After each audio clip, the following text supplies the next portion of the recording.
శుక్లాంబరధరం విష్ణుం శశివర్ణం చతుర్భుజం ప్రసన్నవదనం ధ్యాయేత్ సర్వవిఘ్నోపశాంతయేత్.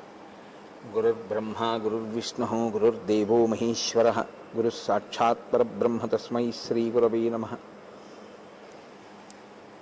వ్యాసాయ విష్ణురూపాయ వ్యాసరూపాయ విష్ణవే నమో వై బ్రహ్మనిధయే వాసిష్ఠాయ నమో నమః.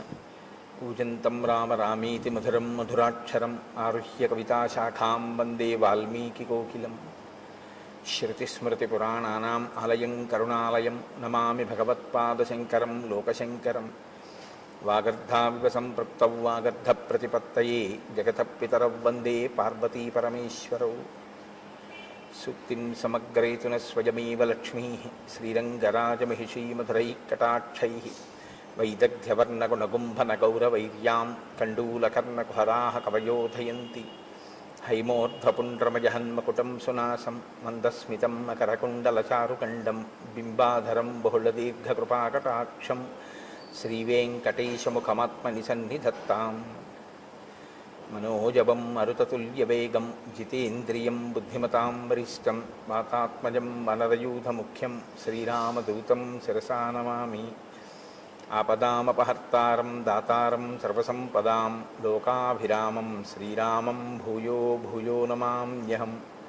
శ్రీరామచంద్రం శ్రితపారిజాతం సీతాముఖాంబోరుహచించరీకः సమస్తకల్యాణగుణాభిరామः నిరంతరం మంగళమాతనోతు.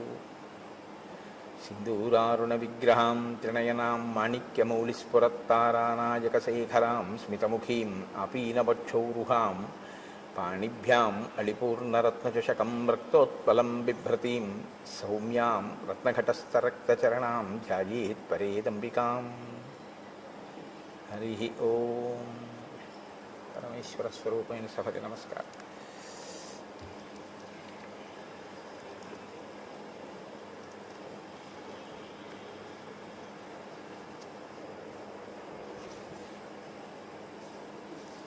రాజ్యాభిషేకాన్ని పొంది రామచంద్రమూర్తి చేత అనుగ్రహింపబడి తాను జీవితంలో మళ్ళీ పొందలేను అనుకున్న సుఖాల్ని తిరిగి పొంది ఆ సంతోషంతో కాలం గడుపుతున్నటువంటి సుగ్రీవుడు రామచంద్రమూర్తికి మాట ఇచ్చిన ప్రకారంగా 4 నెలలు గడిచిపోయిన తరువాత సీతమ్మ తల్లి అన్వేషణ కొరకు ప్రయత్నించవలసిన వాడు దాని యందు తదేక దృష్టితో ఆ కార్యం మీద ప్రణాళిక రచన చెయ్యడంలో విఫలమయ్యాడు.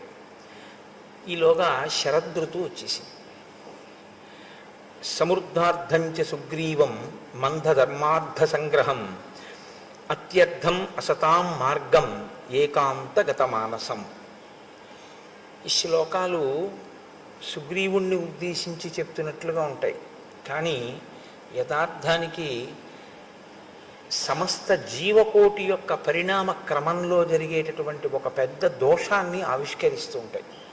అది చిట్ట చివర తీర్పు ఎక్కడుంటుంది అన్న దగ్గర నేను దాన్ని స్పృశించే ప్రయత్నం చేస్తాను. ప్రతి చోట ఆ విషయాన్ని ప్రస్తావన చేయకుండా చిట్ట చివర దీని ముగింపులో దీని సందేశం ఏమిటి అన్నది నేను మీకు ఆవిష్కరించే ప్రయత్నం చేస్తాను.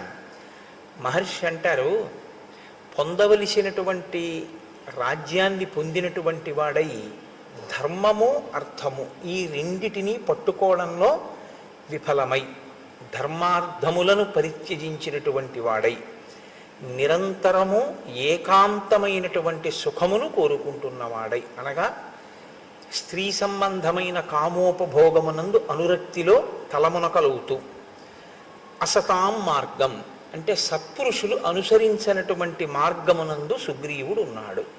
ఇప్పుడు సత్పురుషులు అనుసరించని మార్గంలో సుగ్రీవుడు ఉన్నాడు అంటే ఆయన ధర్మమునందు వైక్లభ్యం లేదు. ఆయన ఏదో వాలి చేసిన పొరపాటు లాంటి పొరపాట్లు చేశాడు అని కాదు, కానీ పురుషార్థములను సమన్వయం చేసుకోవడంలో పొరపాటు పడ్డాడు. సరే, మీరు వింటారు కదా, దాని ఎందుకు మహర్షి అలా మాట్లాడతారు అన్నదాన్ని మీరు గమనిద్దురు. కానీ నిర్వృత్త కార్యం సిద్ధార్థం ప్రమదాభిరతం సదా ప్రాప్తవంతం అభిప్రేతాన్ సర్వానీవ మనోరథాన్. ఆయన నిరంతరము కూడా భార్యల యందు అనురక్తి కలిగినటువంటి వాడై సిద్ధార్థం, ఏది తాను పొందాలనుకున్నాడో దాన్ని పొందడం చేత కలిగినటువంటి అతిశయము వలన, ఆ మీదుమిక్కిలిగా ఉన్నటువంటి ఆ సంతోషము చేత అతను ఇతర విషయములన్నింటినీ కూడా విడిచిపెట్టేశాడు. స్వాంచ పత్నీం అభిప్రేతాం తారాంచాపి సమీప్సితాం విహరంతం అహోరాత్రం కృతార్థం విగతజ్వరం. ఆయన తన భార్య అయినటువంటి రుమని పొందాలి అని చాలా కాలంగా అపేక్షిస్తున్నాడు. ఇవాళ వాలి వధ తర్వాత తన భార్యని తాను పొందగలిగాడు. ఇప్పుడు రుమతో పాటుగా వాలి భార్య అయినటువంటి తార కూడా సుగ్రీవుణ్ణే ఆశ్రయించి సుగ్రీవుడి భార్యగా ఆమె మసలుతోంది. నేను మీతో మనవి చేశాను ఈ విషయం. భర్త మరణించిన తరువాత సంధ్యావందనం చేసేటటువంటి అలవాటు ఉన్న వానర జాతిలో ఉన్న స్త్రీ ఆమె కోరుకుంటే ఆయన అన్నదమ్ముల్లో ఎవరినైనా పతిగా స్వీకరించవచ్చు. కాబట్టి ఇప్పుడు తార మళ్ళీ సుగ్రీవుణ్ణి భర్తగా స్వీకరించింది. కాతే కాంతా కస్తే పుత్ర సంసారోయమతీవ విచిత్ర కస్యత్వం తత్కుతయాయాత తత్వం చింతియ తదీయభ్రాత. శంకర భగవత్పాదులు అందుకే అంటారు, ఎవరు భార్య, ఎవరు బిడ్డలు, ఎవరు నువ్వు, ఎవరి కోసం ఎవరు. ఏదో కొద్ది రోజులు ఆ బాధ, ఆ శోకం, ఆ తర్వాత ఎవరి గొడవ వాళ్ళది. 11వ రోజు వచ్చేటప్పటికీ ఆస్తుల పంపకాల దగ్గర గొడవలు, వెళ్ళిపోయిన వాడిని తిట్టడం అన్ని చోట్ల సామాన్యమైనటువంటి విషయం. బీరువాలు తీయడం, తీసిన తర్వాత ఇదే ఈయన ఉంచింది అని దెబ్బలాడడం ఎన్ని చోట్ల చూడటం లేదు. కాబట్టి స్వాంచ ఆయన తార కూడా తనతో కూడినటువంటి కారణం చేత చాలా సంతోషంగా, అసలు అహోరాత్రం అంటే రాత్రి పగలు కూడా వేరొక వ్యవహారం అనేటటువంటిది ఏదీ లేకుండా స్త్రీ సుఖమును అపేక్షిస్తూ, స్త్రీ సుఖమును పొందుతూ ఆయన తన జీవితాన్ని తాను సంతోషం అనుకుని గడిపేస్తున్నాడు. క్రీడంతమివ దేవేశం నందనేప్సరసాం గణై మంత్రిషు న్యస్తకార్యంచ మంత్రిణాం అనవేక్షకం. తాను రాజుగా నిర్వహించవలసినటువంటి బాధ్యతలు కొన్ని ఉంటాయి. ఇప్పుడు తను రాజ్యాన్ని పొందడంతో పాటుగా భార్యని కూడా పొందాడు, తారని కూడా పొందాడు. ఇప్పుడు ఆయనకి రెండూ వచ్చాయి, రాజ్యము వచ్చింది, భార్యలు వచ్చారు. కానీ దేనితో అంటకాగాడు అంటే ఒక్క భార్యలతోనే అంటకాగాడు. అలాగని రాచరికం వదిలిపెట్టాడా అంటే రాజుగానే ఉన్నాడు. మరి రాజ్యపాలన మంత్రులకు అప్పచెప్పాడు. సరే, మంత్రులకు అప్పచెప్పడం తప్పు కాదు, రాజు మంత్రుల యందు న్యాసం చేస్తాడు, ఆ బుద్ధితో ఉంటాడు. కానీ మంత్రులు తనకేమైనా సమస్య చెప్పవలసి వస్తే మంత్రులకి దర్శనం ఇవ్వడం. ఇది ఇక్కడ ఉంది అసలు సమస్య అంతా. మహర్షి మాట్లాడేటటువంటి మాటలు చాలా గంభీరంగా ఉంటాయి. ఆయన అంత తేలికగా ఏం మాట్లాడరు. ఇంకొకళ్ళ యొక్క ప్రవర్తనని పరిశీలనం చేసి ఆ శ్లోకాన్ని చెప్పేటప్పుడు వాల్మీకి మహర్షి శ్లోకాలని జాగ్రత్తగా పట్టుకుంటే మనం ఎలా ఉంటున్నామో అన్నది కూడా మనం పరిశీలనం చేసుకోవాల్సి ఉంటుంది. రెండూ పొందినటువంటి వాడు రెండిటి యందు బుద్ధి పెట్టి ఉంటే, రాజ్యపాలన సక్రమంగా చేసి భార్యల యందు అనురక్తితో ఉంటే అందులో మీరు నేను పెద్ద పట్టించుకోవాల్సిన విషయం, రామాయణంలో శ్లోకం రచన చేయవలసిన అవసరం వాల్మీకి లేదు. ఆయన రాజుగా ఉండి ఆ రాజ్యమునకు సంబంధించిన వ్యవహారములు మంత్రులకు విడిచిపెట్టాడు. ఇప్పుడు మంత్రులు ఏదైనా సమస్య వస్తే రాజు నిర్ణయం చేయాలి. రాజు నిర్ణయం చేయాలంటే మంత్రులు ఎవరిని కలవాలి? రాజుని కలవాలి. కానీ మంత్రులకి రాజదర్శనం లేదు. ఎందుకు లేదు? అహోరాత్రము తార రుమ ఇతర పత్నులతో తిరుగుతుంటాడు. తిరుగుతూ ఉండడం వల్ల మంత్రులకి దర్శనం ఇవ్వడు. మంత్రులకే దర్శనం ఇవ్వని వాడు ప్రజలకేం దర్శనం ఇస్తాడు? కాబట్టి ఇప్పుడు ప్రజలు తమ కష్టం చెప్పుకోవాలి అంటే రాజు యొక్క దర్శనం లేదు. మంచి వాళ్ళై మంత్రులు మంచిగా పరిపాలిస్తే పర్వాలేదు, లేకపోతే అసలు రాజుకి ప్రజలకి మధ్య ఏ విధమైనటువంటి సమన్వయం లేదు. ప్రజలు ఎలా ఉన్నారో ఏమైపోతున్నారో ఆయనకు అనవసరం. ఆయన రాజుగా సుఖములను అనుభవించడానికి మాత్రం రాజపదవిని వాడుకుంటున్నాడు తప్ప, రాజపదవిని అనుభవిస్తున్నవాడు రాజుగా తన కర్తవ్యాన్ని చెయ్యడాన్ని విస్మరించాడు. ఇది మహర్షి యొక్క తీర్పు. కాబట్టి క్రీడంతమివ దేవేశం నందనేప్సరసాం గణై మంత్రిషు న్యస్త కార్యంచ మంత్రిణాం అనవీక్షకం. దేవేంద్రుడు నందనవనంలో తన భార్యలతో విహరిస్తూ ఎంత సంతోషంగా గడుపుతాడో, అప్సరసలతో విహరిస్తూ ఎంత సంతోషంగా గడుపుతాడో, అలా ఆయన కూడా తన భార్యలతో నిరంతరము వనముల యందు ఉపవనముల యందు విహరిస్తూ కాలాన్ని గడిపేస్తున్నాడు. కానీ ఒక ఆయన ఉన్నారు, ఆయన మహాప్రాజ్ఞుడు, బుద్ధిమతాం వరిష్టం. ఆయన గుర్తిస్తున్నాడు, రెండిటినీ గుర్తిస్తున్నాడు. ఏ రెండిటిని గుర్తిస్తున్నాడు? రామచంద్రమూర్తి ఓర్పుని గమనిస్తున్నాడు, సుగ్రీవుడి యొక్క వైక్లభ్యాన్ని గుర్తిస్తున్నాడు.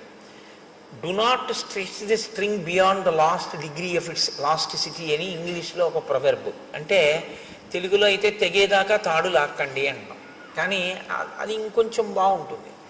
స్థితిస్థాపక శక్తిని మించిపోయేంత వరకు మీరు లాగవద్దు. అంటే అది కొంచెం సాగగలిగిన శక్తి అన్నది కొంతకాలం ఉంటుంది. సాగగలిగిన శక్తిని దాటి మీరు లాగారనుకోండి, అది తెగిపోతుంది. ఓర్పు అన్నది కూడా అంతే.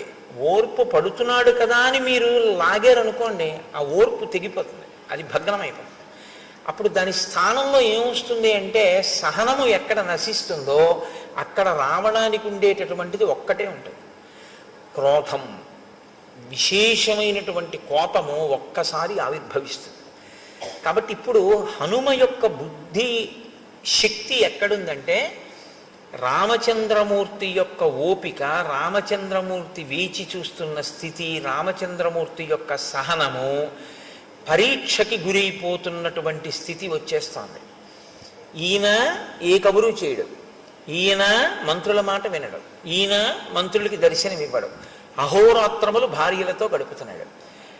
కాలము తనకి అనుకూలంగా ఉండాలి, ముందు తన భార్యను కూడా తీసుకొస్తే తప్ప నువ్వు నీ భార్యతో సుఖించకూడదని రాముడు అనలేదు. ఇప్పుడు వర్షాకాలం నువ్వు చాలా కష్టపడి ఉన్నావు, హాయిగా సంతోషంగా గడుపు. వర్షాకాలం అయిపోయిన తర్వాత సీతాన్వేషణమునకు ప్రయత్నం చెయ్యి అన్నాడు. వర్షాకాలం అయిపోతోంది అనగానే జాగరూకుడు కావాలి కదా. ఇంకా వర్షాకాలం అయిపోవచ్చింది అనేటప్పటికీ ప్రణాళిక సిద్ధంగా ఉండాలి. ఎందుచేత అంటే కార్యము ముందా ప్రణాళిక ముందా అంటే శబ్దము వెలుతురులో ఉంటాయి అవి. మీరు చూడండి, ఎప్పుడైనా ఒక పిడుగు పడుతోంది అనుకోండి, పిడుగు యొక్క ధ్వని ముందు రాదు, పిడుగుపాటు ముందు రాదు, వెలుతురు ముందు వస్తుంది. ముందు ఒక పెద్ద వెలుతురు కొడుతుంది. వెలుతురు కొట్టింది అంటే మీరు చెవులు మూసుకోవడం ఏదో చేస్తారమ్మో పిడుగు పడుతోందని. తర్వాత ధ్వని వస్తుంది, ధ్వని తర్వాత పిడుగు పడుతుంది. 3 అంచెల కింద ఉంటుంది తప్ప పిడుగుపాటు అంటే ఒక్కసారి పిడుగు పడిపోవడం ఉండదు. ముందు తెలుస్తుంది. ఒక కార్యం చెయ్యాలి అన్న దాంట్లో దక్షత అన్న మాటకు అర్థం ఏమిటంటే, పకడ్బందీగా దాన్ని ప్రణాళికారచన చెయ్యవలసి ఉంటుంది.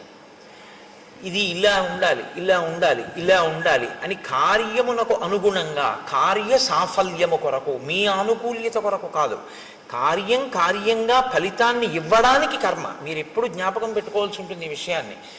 కర్మ జడం, కర్మ తనంత తానుగా ఫలితాన్ని ఇవ్వదండి. అందుకే భగవాన్ రమణులు ఉపదేశసారం చేస్తే కర్మ తజ్జడం అంటారు. కర్మ జడమైనటువంటిది. అది ఇప్పుడు ఇది ఎంత జడమో అంటే తనంత తానుగా దీనికి ఏమీ నిర్వహణ శక్తి ఎలా ఉండదో, ఒక విద్యుత్తు దీంట్లో ప్రసరిస్తే ఇది పనిచేస్తుంటుంది. అలా కర్మ కూడా జడం. మీరు ఒక కర్మ చేశారనుకోండి, దాని వలన ఫలితం వస్తుందా అని నన్ను అడిగితే నేనేం చెప్పవలసి ఉంటుందంటే రాదు అని చెప్పడమే న్యాయమై ఉంటుంది. అదే న్యాయమైనటువంటి జవాబు. ఎందుకంటే నేను అభిషేకం చేశాను, నాకు ఫలితం వస్తుందా అని మీరు అడిగారు అనుకోండి, మీ మనసు అక్కడ పెట్టారా అని అడగవలసి ఉంటుంది. మీరు కేవలంగా ఓ నీళ్లు పోయడమో ఓ పాలు పోయడమో చేసినంత మాత్రం చేత మీకు దాని వలన ఫలితం ఏం వచ్చేది. కానీ ఏదో హీనపక్షంలో మీరు ఒక కార్యం చేశారు కాబట్టి, ఏదో అభిషేకం చేశాననేటటువంటి నటన ఎందు కూర్చున్నాడు కాబట్టి ఏదో కొంత ప్రయోజనం సిద్ధించవచ్చు. కానీ అభిషేక ప్రయోజనం ఎప్పుడు సిద్ధిస్తుందంటే, మీరు భక్తితో మీ మనస్సుని అక్కడ పెట్టినప్పుడు. మీ మనస్సుని అక్కడ పెట్టినప్పుడు ఒక్కొక్కసారి ఏమవుతుందంటే పదార్థముల అవసరం ఉండదు, కర్మ అవసరం ఉండదు. కర్మ మనసు చేసేస్తుంది, మనసుకు ఆ శక్తి ఉంది. అందుకే దానికి స్వప్న వస్తుంది. మనసుకున్న బలం, మనసుకున్న బలహీనత రెండూ ఒకటే బలహీనత, అదే బలం. మనసుకి ఏది బలహీనతో దాన్ని మీరు బలంగా మార్చగలిగితే మీరు ధన్యులు. మనసుకి ఏది బలమో దాన్ని మీరు బలహీనతగా మార్చుకుంటే మనం అధములం, అంతే తేడా. నీ మాట స్పష్టంగా లేదు అంటారు మీరు, నాకు తెలుసు.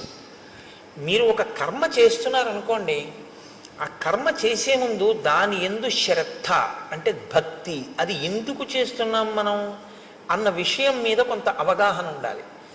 అది దీని కొరకు ఉద్దేశింపబడింది అన్నప్పుడు ఆ కోణంలోనే మీరు దాన్ని చేయవలసి ఉంటుంది తప్ప ఏదో కర్మని కర్మగా చేశారనుకోండి. అన్నవరం సత్యనారాయణ స్వామి వారి వ్రతం 116 గంటలు కూర్చుని చేశాయనుకోండి, మీరు 116 మందిని త్రికరణ శుద్ధిగా చెప్పండి ఎందుకు చేశారు అని అడిగారు అనుకోండి, మేమందరం మా అమ్మాయి పెళ్లి కోసం చేశాం అన్నారు అనుకోండి, ఇప్పుడు చెయ్యకుండా చూస్తున్న ఆయన కూతురు పెళ్లి సెటిల్ అవ్వచ్చు. అదేమిటండి అని మీరు అడగచ్చు. ఈయన నవగ్రహ మంటపాన్ని ఆవాహన చేస్తూ సెల్ ఫోన్ మాట్లాడతాడు. ఇంకేమి పూజ అది? అది వ్రతం కాదు, అది వ్రతభంగం. వ్రతముల్ చేయుచునొక్కమారైన యవ్వారిన్ విచారించినన్ వ్రతభంగంబులు మానునట్టి వరదున్ వామాక్షు లిక్షించియున్ గత చేలా ప్లవనంబు నీడు వ్రతభంగంబంచు పాలతటన్యస్తకరబ్జలై సరసలీలను రొక్కిరట్లందరూ అంటారు పోతన గారు కాత్యాయని వ్రతం గురించి మాట్లాడుతూ. ఎవరు మనసు తీసుకెళ్ళి అక్కడ పెట్టాడో వాడికి పదార్థము యొక్క అవసరం లేకుండా వాడు సృజించగలడు. స్వప్నం అందుకే కదండి వచ్చింది. స్వప్నంలో మీ శరీరం ఏమీ వెళ్ళదు, మీ కళ్ళేమీ చూడవు, మీరేం వెళ్ళరు. కానీ స్వప్నావస్థ మీరు జాగృతి యందు ఎలా ఉన్నారు అన్నదానికి ఒక రుజువు. మీరు నిజంగా జాగృతులు అంటే మీ ఇంద్రియములు తెలివిగా ఉండగా మీ ఇంద్రియములన్నీ ఆ వస్తువునే పట్టుకుని ఉంటే మనసు ఏం చేస్తుందో తెలుసా అండి? మీరు నిద్రపోయినప్పుడు మీ ఇంద్రియాలు ఏం పట్టుకున్నాయో దాన్నే మీకు చూపిస్తుంది, ఇంకొక దాన్ని చూపించదు. నేను రామాయణం మీద తదేక దృష్టితో ఉండి రామాయణం చెప్తున్నాను అనుకోండి, నాకు రాత్రి కల ఏం రావాలంటే సీతారాముల యొక్క పాదార్చన నేను చేస్తున్నట్టు కల వస్తే నేను చెప్పిన రామాయణానికి నేను సిద్ధి పొందుతున్నాను అని గుర్తు. ఎందుకని? నాకు నిజంగా రామాయణం చెప్పేటప్పుడు ఆ సీతారాముల మీద అంత భక్తి విశ్వాసాలతో నా మనసు పొంగిపోయినది నిజమైతే, నేను రామాయణం చదువుకునేటప్పుడు అంత భక్తితో అంత ప్రీతితో నేను చదువుకుని నాకు ఎప్పుడూ ఆ రాముడే ఆ సీతమ్మే జ్ఞాపకానికి వస్తే నా కలలో మనసు ఏం చేస్తుందంటే, ఈ కన్ను చూడనిది, ఈ చెవి విననిది, ఈ చెయ్యి ముట్టుకోవడానికి పక్కన లేని తులసి దళాల్ని తీసుకొచ్చి సీతారాముల పాదములను రాత్రి నా కన్నుల ముందుంచుతుంది. కదలని ఈ చెయ్యి కదిలి, కదలని అంటే బాహ్యంలో కదలని చెయ్యి ఆంతరమునందు కదిలి అక్కడ లేని తులసి దళాల్ని తీసి ఆయన పాదముల మీద వేస్తుంది. అలా వేసింది అంటే ఖచ్చితంగా నువ్వు రామానుగ్రహాన్ని పొందుతున్నావు అని గుర్తు. ఎప్పుడు పొందింది అలాగా? ఓ కళ నువ్వు రా, నాకు సీతారాముల కల్లోకి రావాలి, నేను కల్లో సీతారాముల పాదాల మీద తులసి దళాలు వెయ్యాలని మీరు సంకల్పం చేసి పడుకోండి, వస్తుందేమో? రాదు. మీరు దేన్ని చూశారో ఎక్కువ మీ బుద్ధి దేని మీద ఉందో దాన్ని పట్టుకుంటుంది మనసు. పట్టుకుని దాన్ని సృష్టిస్తుంది, కల్లో సృష్టించి తీసుకొస్తుంది. ఆ తీసుకురావడం కూడా ఎలా తీసుకొస్తుందో తెలుసా అండి? మనసుకున్న చాలా గొప్ప బలం అదే. క్షేత్రాన్ని సృష్టించేస్తుంది. మీరు క్షేత్రానికి వెళ్ళక్కర్లేదు, క్షేత్రాన్ని మీలోకి తెస్తుంది. జాగృతిలో మీరు క్షేత్రంలోకి ఎడతారు. మీరు బాగా పట్టుకోవాలి అంటే, ఇప్పుడు నేను జాగృతిలో ఉన్నాను అనుకోండి, నేను లేచి ఉన్నాను అంటే నా ఇంద్రియములు లేచి ఉన్నాయి, నా కళ్ళు చూస్తున్నాయి, నా చెవులు వింటున్నాయి, నా స్పర్శ తెలుస్తోంది. దీన్ని జాగృతి అంటారు. జాగృతిలో నేను అంటే ఇంద్రియములతో శరీరముతో క్షేత్రంలోకి ఎడతాను.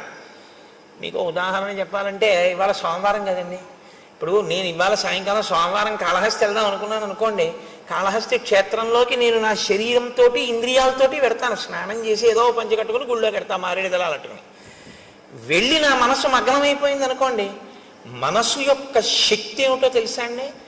శ్రీకాళహస్తిని మీలోకి తీసుకొస్తుంది. మీరు శ్రీకాళహస్తిలోకి వెళ్ళడం జాగృతిలో, శ్రీకాళహస్తి మీలోకి రావడం స్వప్నంలో. దేని శక్తి చేత? మనస్సు యొక్క శక్తి చేత. మీరు ఇలా దేవాలయంలోకి వెళ్ళి ఎడం పక్కకి తిరిగి ఆ పెద్ద గణపతి మూర్తిని చూసి ఇలా 2 శూలాలు పెట్టినటువంటి చెంగల్వరాయ సన్నిధి అని ఆ సుబ్రహ్మణ్యుణ్ణి చూసి మెట్లు దిగి ఎడంచేతి పక్కన ఉన్నటువంటి దేవతామూర్తుల్ని చూస్తూ కుడిపక్కకి తిరిగి లోపలికెళ్ళి నవగ్రహ కవచం కట్టుకున్నటువంటి చతురస్రాకారపు పొడుగ్గా ఉన్నటువంటి పెద్ద శివలింగం పక్కన ప్రమిదిలో వెలుగుతున్నటువంటి దీపం గాలికి ఇలా కొట్టుకుంటుంటే అదే వాయులింగం అనుకుని అంతరాలయంలోకి వెళ్ళి చూస్తే గోడలో మహానుభావుడు ఆ భక్త కన్నప్ప ఉంటే, ఆహా కన్నప్ప నీ అదృష్టం కదయ్యా, నీ భక్తి ఇక్కడికి చేరావనుకుని మీరు మారేడు దళాలు పుచ్చుకొని దేవాలయం వెనక్కి తిరిగితే వెనక గోడ మీద ఆవిర్భావలింగం ఉంటుంది. అంటే శివలింగం ఉండి శివలింగం ఇలా కోసినట్టుగా ఉండి అందులోంచి శివుడు కనపడతాడు, తల కనపడదు, పాదాలు కనపడవు. అంటే ఏ పరమాత్మ యొక్క కింది భాగాన్ని పై భాగాన్ని నువ్వు తెలుసుకోలేవో, అనంతమై ఉన్నాడో, అనంతమైనటువంటి పరమాత్మ చేత పరివ్యాప్తమైన లింగస్వరూపమై బ్రహ్మాండమంతా ఉంది అని తెలుసుకోదగినటువంటి ఆవిర్భావలింగాన్ని దేవాలయం వెనకాతల చూసి మీరు వెళ్ళేటప్పుడు ఆ కుడి చేతి పక్కన మొదట ప్రదక్షిణ మార్గంలోనే ఆ దుర్గమ్మ తల్లిని చూసి వెనక ఆవిర్భావలింగం, మళ్ళీ కుడిపక్కకి తిరిగితే మీ కుడి చేతి వైపు కోష్ట గణపతి, మీరు అలా తిరిగి వచ్చి మళ్ళీ శివలింగాన్ని చూసి అలా బయటికి వెళ్ళి కుడి చేతి పక్కకి తిరిగి నడుస్తుంటే వేదిక మీద నల్లటి గుడ్డలు దీపాలు వెలిగించి పట్టుకెళ్ళి అక్కడ పెట్టేటటువంటి శనీశ్వరమూర్తి దగ్గర నుంచి వెంకటేశ్వరుడు, కనకదుర్గమ్మ వారు, మళ్ళీ మీరు ఇలా కుడిపక్కకి తిరిగితే అరుగు మీద 63 మంది నాయనార్లని దాటిన తర్వాత ఎడం పక్కన మార్కండేయలింగం, మార్కండేయలింగం దాటి మీరు కొంచెం ముందుకెళ్ళి కుడిపక్కకి తిరిగితే ఓ చిన్న గుడిలా ఉండి అందులో ఓ శివలింగం, మీకు అనురక్తి ఉంటే కసిని తుమ్మిపూలు మారేడు దళాలు పట్టుకెడితే మీ చేత్తో మీరు మార్కండేయలింగం మీద శివలింగం మీద మీరు పూజ చేసుకోవచ్చు. శ్రీకాళహస్తిలో మీరు అక్కడ మెట్లు దిగి ఇలా కిందకి ఎదురుగుండా చూస్తే నిలబడి ఉన్నటువంటి జ్ఞానప్రసూనాంబ, పెద్ద కిరీటం, అమ్మవారి కిరీటంలో ఉన్నటువంటి పెద్ద మణి, ఆ తల్లి యొక్క స్వరూపం, ఆవిడ కట్టుకున్న చీర, ఇంత పెద్ద కుంకం సాలలు బొట్టు పెట్టుకున్నటువంటి వృద్ధ అర్చకుడు, ఆయన తీసుకెళ్ళి అమ్మవారికి కుంకుమార్చన చేసి ఉండడం వల్ల ఆయన అరికాళ్ళు కూడా ఎర్రపడిపోయి అంచులు కూడా కుంకంతో ఎర్రబడి, ఆయన కూర్చున్నప్పుడు పృష్ఠభాగం పంచె ఉత్తరీయం కూడా కుంకం అంటుకుపోయి, ఆయన అరిచేతులన్నీ కుంకంతో ఉండి ఆయన నీరాజనం తీసుకొచ్చి మీకు ఇస్తే మీరు నీరాజనం తీసుకుని పువ్వులు తీసుకుని అమ్మవారి ఆలయానికి ఇలా ప్రదక్షిణం చేసి బయటికి వస్తూ ఉంటే అభిషేకం టిక్కెట్ ఉన్న వాళ్ళకి ఉత్తరీయాలు వేస్తున్నటువంటి ప్రదేశం, ఆ ఎడంచేతి పక్కన ఉన్నటువంటి స్వామివారి ఊంజల్ మంటపం, అక్కడ ఉన్నటువంటి ఆ అద్దాల మంటపం, అది చూసి మీరు బయటికి వచ్చి మళ్ళీ ఇలా కుడి చేతి పక్కకి తిరిగి కుడిపక్క మెట్లెక్కితే ఒక చోట గీసినటువంటి వృత్తంలో నిలబడి చూస్తే మీకు ఎదురుగుండా కాళహస్తీశ్వరుని యొక్క శిఖర దర్శనం, ఇంకొక వృత్తంలో నిలబడి మీరు ఇలా చూస్తే అమ్మవారి శిఖర దర్శనం, ఇంకొక వృత్తంలో నిలబడి మీరు చూస్తే కొండ మీద ఉన్నటువంటి కన్నప్ప గుడి దర్శనం, యమధర్మరాజ ప్రతిష్ఠిత లింగం, అది దాటిటొస్తే ధర్మరాజ ప్రతిష్ఠిత లింగం అన్నట్టుగా ఉన్నటువంటి ఆ స్ఫటిక స్వరూపం. మీరు మళ్ళీ కుడిపక్కకి తిరిగితే కన్నప్పలింగం అరుగు మీద, ఇలా కుడిపక్కకి తిరిగి చూస్తే దక్షిణాభిముఖంగా దక్షిణామూర్తి, అద్భుతమైన అలంకారంతో ఉన్న స్వామి. మీరక్కడ కింద పడి నమస్కారం చేసి ఎడం పక్కకి తిరిగి రాజద్వారంలోంచి బయటికి వెడితే ఎడం పక్కన ప్రసాదాల కౌంటరు, ముందుకెడితే నిత్యాన్నదానం, మళ్ళీ కుడిపక్కకి తిరిగితే ఓ పెద్ద ఏనుగు, అక్కడ టిక్కెట్లు అమ్మేటటువంటి ప్రదేశం, సహస్రలింగార్చన, రాహుకేతువుల పూజా టిక్కెట్లు అమ్మేటటువంటి స్థలం, ఆ మంటపం, ఆ బయటికి వెళ్ళిపోతుంటే అక్కడ ఏదో రకరకాల తైలాలు అమ్మేటటువంటి షాపులు, విభూతి మారేడు దళాలు పువ్వులు తుమ్మిపూలు అమ్ముతున్నటువంటి కొట్లు, ఆ బయటికి వస్తుంటే ఎడం పక్కన సుబ్రహ్మణ్యుడు, ఎదురుగుండా కాశీ విశ్వేశ్వరుడు, ఆ బయటికి వచ్చి అరుగు మీద ఆ కొబ్బరికాయలు వరుసగా అవన్నీ చూస్తూ మీరు అక్కడికి వచ్చి మళ్ళీ మీ చెప్పులు మీరు తీసుకుని మీరు అలా ముందుకెడితే ఒక్కసారి ఇక్కడే కదా పుష్పగిరి మఠం లోపలికి వెళ్ళి కాళ్ళు కడుక్కుని టిఫిన్కి వెడదామంటే లేదులేండి పిల్లలు ఆకలేస్తోంది అంటున్నారు, ఈ శరవణ భవన్ బాగుంటుందంటే ఇందులో టిఫిన్ తిందామని భార్య అంటే శరవణ భవన్లోకి వెళ్ళి కూర్చున్న తర్వాత ఏమి ఇమ్మంటారు అని సర్వర్ అడిగితే మీకు తెలివి వచ్చింది అనుకోండి, ఇప్పుడు కాళహస్తి మీలో ఉందా, మీరు కాళహస్తిలో ఉన్నారా? మీ యందు కాళహస్తి ఉంది, మీలోకి కాళహస్తి చేరింది, శ్రీకాళహస్తి. ఇది మనస్సు యొక్క శక్తి. మనస్సు జాగృతి యందు బాగా దేన్ని పట్టుకుంటుందో దాన్ని సంకల్పంతో మీలోకి తీసుకొచ్చేయగలదు. అది వచ్చింది అని కూడా ఎవ్వరికీ తెలియదు లోకంలో. మీరు శ్రీకాళహస్తి వెళ్తే తెలుస్తుంది. మీలోకి శ్రీకాళహస్తిని తెచ్చేసుకోగలిగిన శక్తి మీకు వచ్చేసింది అనుకోండి, ఆయనలోకి శ్రీకాళహస్తిని తెచ్చేసుకుని ఆయన శ్రీకాళహస్తిలో ఉన్న శివలింగాన్ని అర్చిస్తున్నాడు, కూర్చున్నట్టున్నాడు. కానీ ఆయనలోకి శ్రీకాళహస్తి వచ్చి ఉంది అన్న విషయం కూడా ఎవరికీ తెలియదు. ఇప్పుడు మనసుకి శక్తి ఉందా లేదా? మనసు యొక్క బలం ఇదే, బలహీనత ఇదే. మీరు దాన్ని బాగా శిక్షణ ఇస్తే దేన్నైనా మీలోకి తెస్తుంది.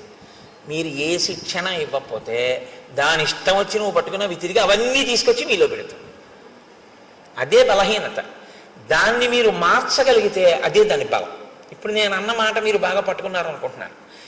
మీరు వాడుకోవడంలో ఉంటుంది ఆ సాధనాన్ని. ఈశ్వరుడు ఈ మనస్సును అందరికీ ఇచ్చాడు. దీన్ని మీరు వాడారా మీలోనే బ్రహ్మాండములన్నీ ఉంటాయి. మీరు ఎక్కడికి వెళ్ళక్కర్లేదు. మార్నింగ్ వాక్ చేస్తూ మీరు అలా తిరుగుతూ మీరు ఇవాళ నేను 7 నదులలో స్నానం చేస్తానంటే చెయ్యొచ్చు.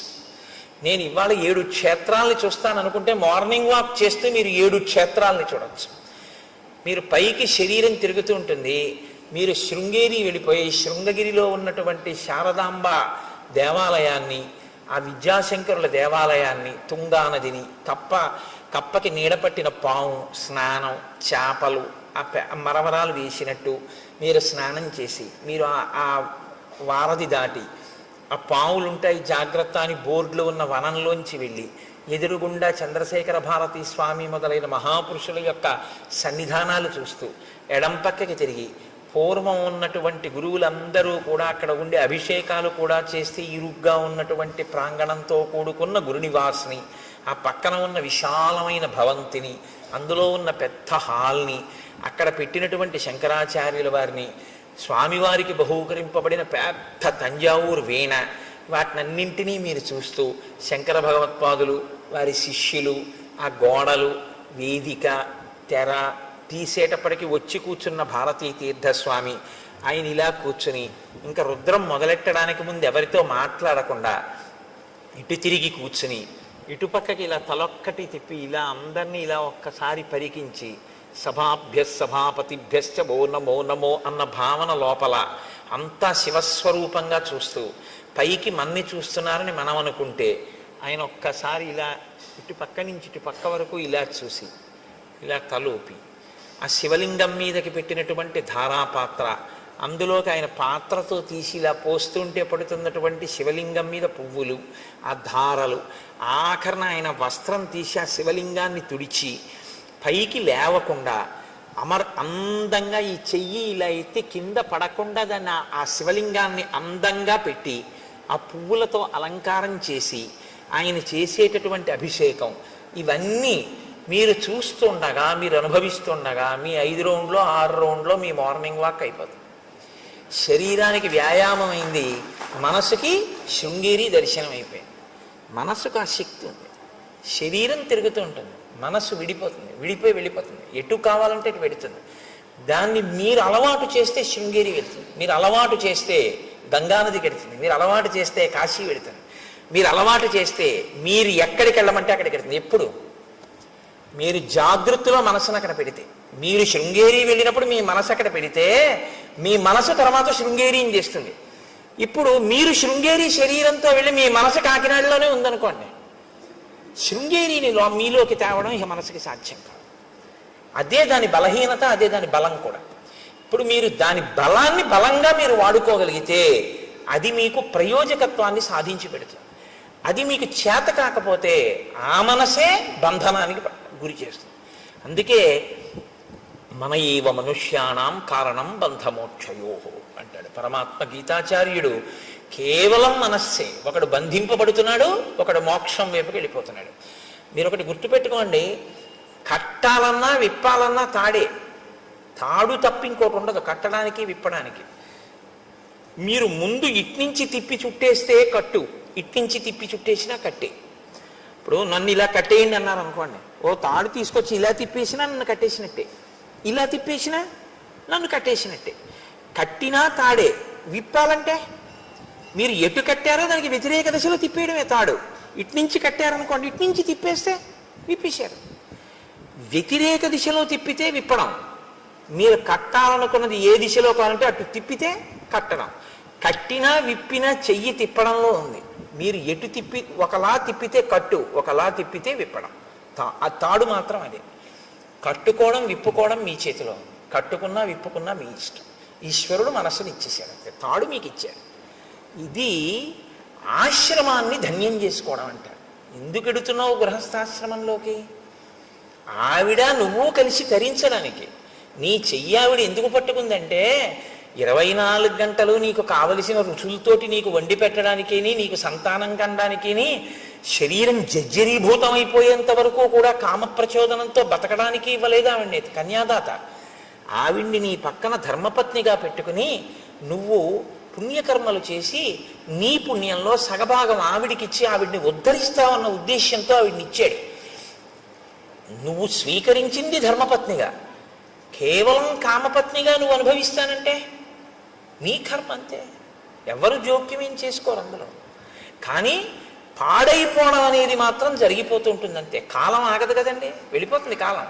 ఆ కాలంలో నువ్వు ఏం పట్టుకున్నావో, కామం ఒక్కటే పట్టుకున్నావు, ఏది వదిలిపెట్టేశావో, ధర్మముతో అర్థాన్ని, ధర్మానికి కామాన్ని ముడేయడం మర్చిపోయావు. కామము ధర్మబద్ధమే కావచ్చు, భార్యతోనే ఉన్నావు, కానీ కాలమంతా దానికే ఉపయోగించావు. ఇప్పుడు మరి మిగిలినవి ఏమైపోయాయి పురుషార్థాలు? మరి ధర్మం ఏది, అర్థం ఏది? అప్పుడు ఇంకా మరి ఒక పురుషార్థంతోనే పట్టు కూర్చుంటే జీవితం ఏది? మితిమీరిన వ్యామోహమైంది తప్ప అది పురుషార్థ సమన్వయం ఎలా అయింది?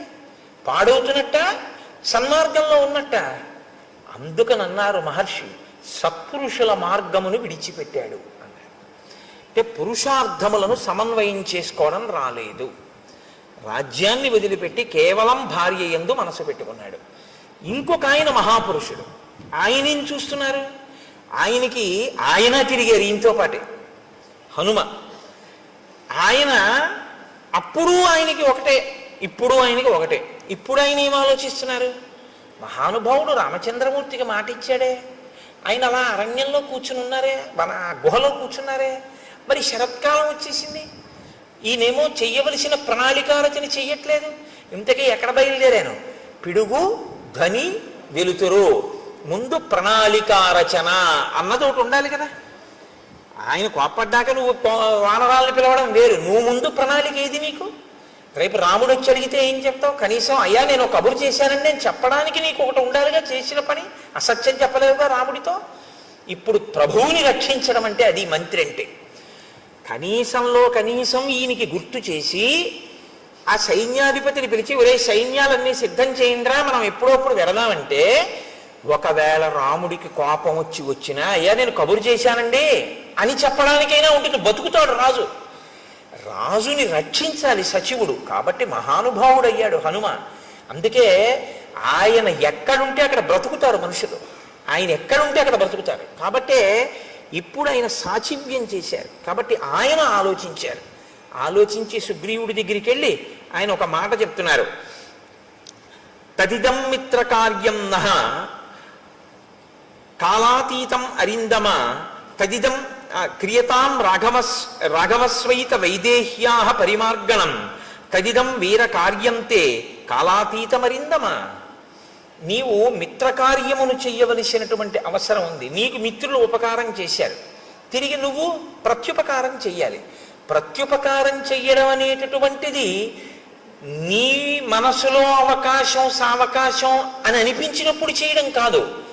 ఏ కాలంలో చెయ్యాలో ఆ కాలంలో చెయ్యాలి. ఏ కాలంలో చెయ్యాలని రాముడు చెప్పాడు? వర్షాకాలం అయిపోయాకని చెప్పాడు. వర్షాకాలం అయిపోయింది, నువ్వు మొదలు పెట్టాలి. ఇప్పుడు రాముడి వైపు నుంచి కాదు మొదలవ్వలసింది. రాముడు నీకు ఇచ్చిన సమయం అయిపోయింది. ఇప్పుడు ప్రత్యుపకారం నీ వైపు నుంచి మొదలవ్వాలి. నువ్వు దాన్ని విస్మరించావు. కాబట్టి ఇప్పుడు ఎప్పుడైతే నువ్వు విస్మరించావో నువ్వు కృతాపరాధుడవయ్యావు, నువ్వు అపరాధం చేసిన వాడివయ్యావు. ఆయన ఇంకా చాలా గొప్ప ధర్మంలో ఉన్నాడు. ఏమిటి ఆయన పట్టుకున్న గొప్ప ధర్మం? నచ కాలం అతీతంతే నివేదయతి కాలవిత్ త్వరమానోపి సన్ ప్రాజ్ఞ తమ రాజన్ వశానుగ.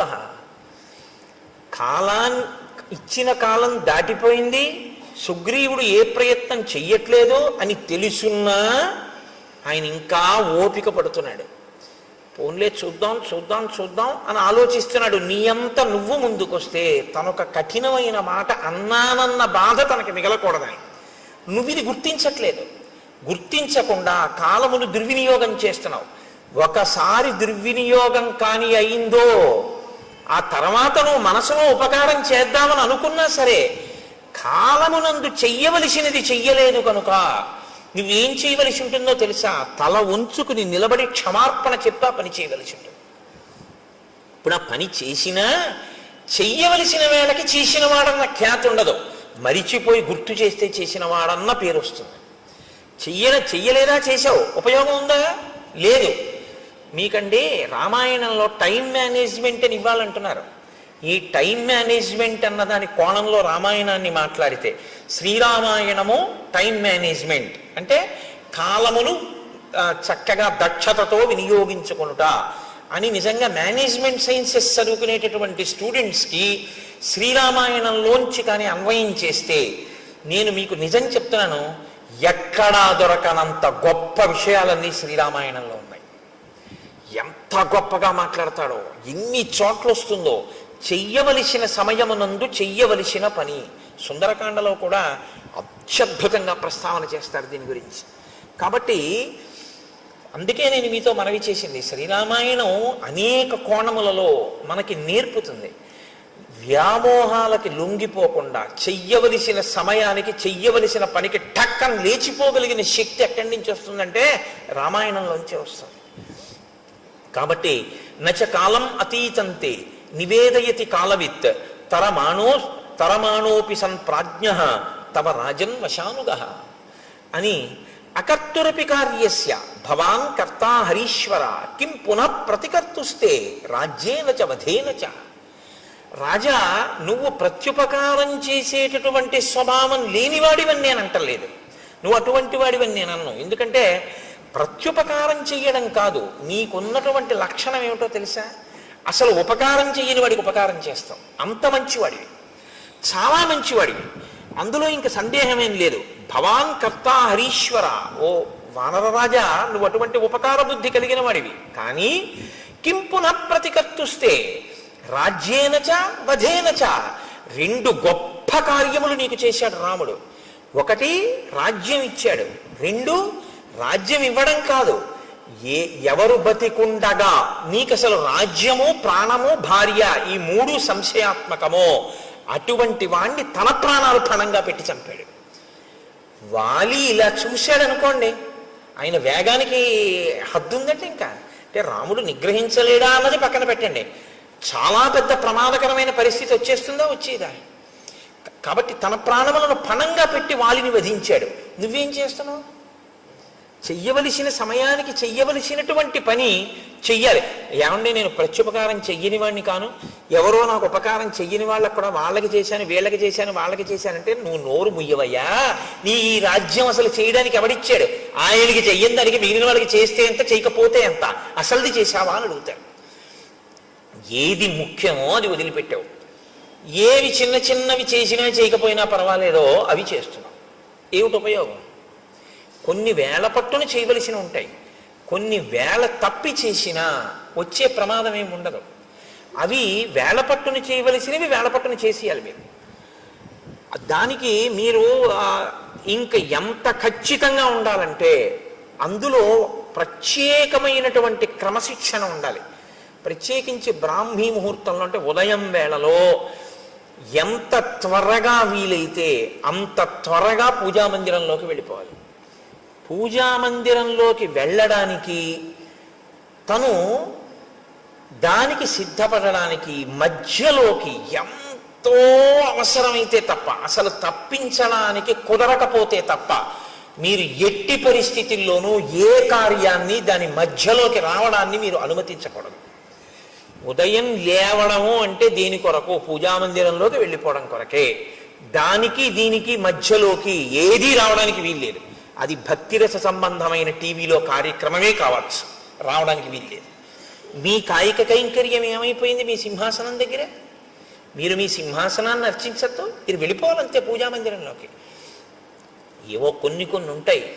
శరీరమాద్యంకులకిది ధర్మ సాధనం. ఒక్కొక్కడికి వ్యాయామం చేయకపోతే ఇబ్బంది, తప్పదు, వెళ్ళాలి.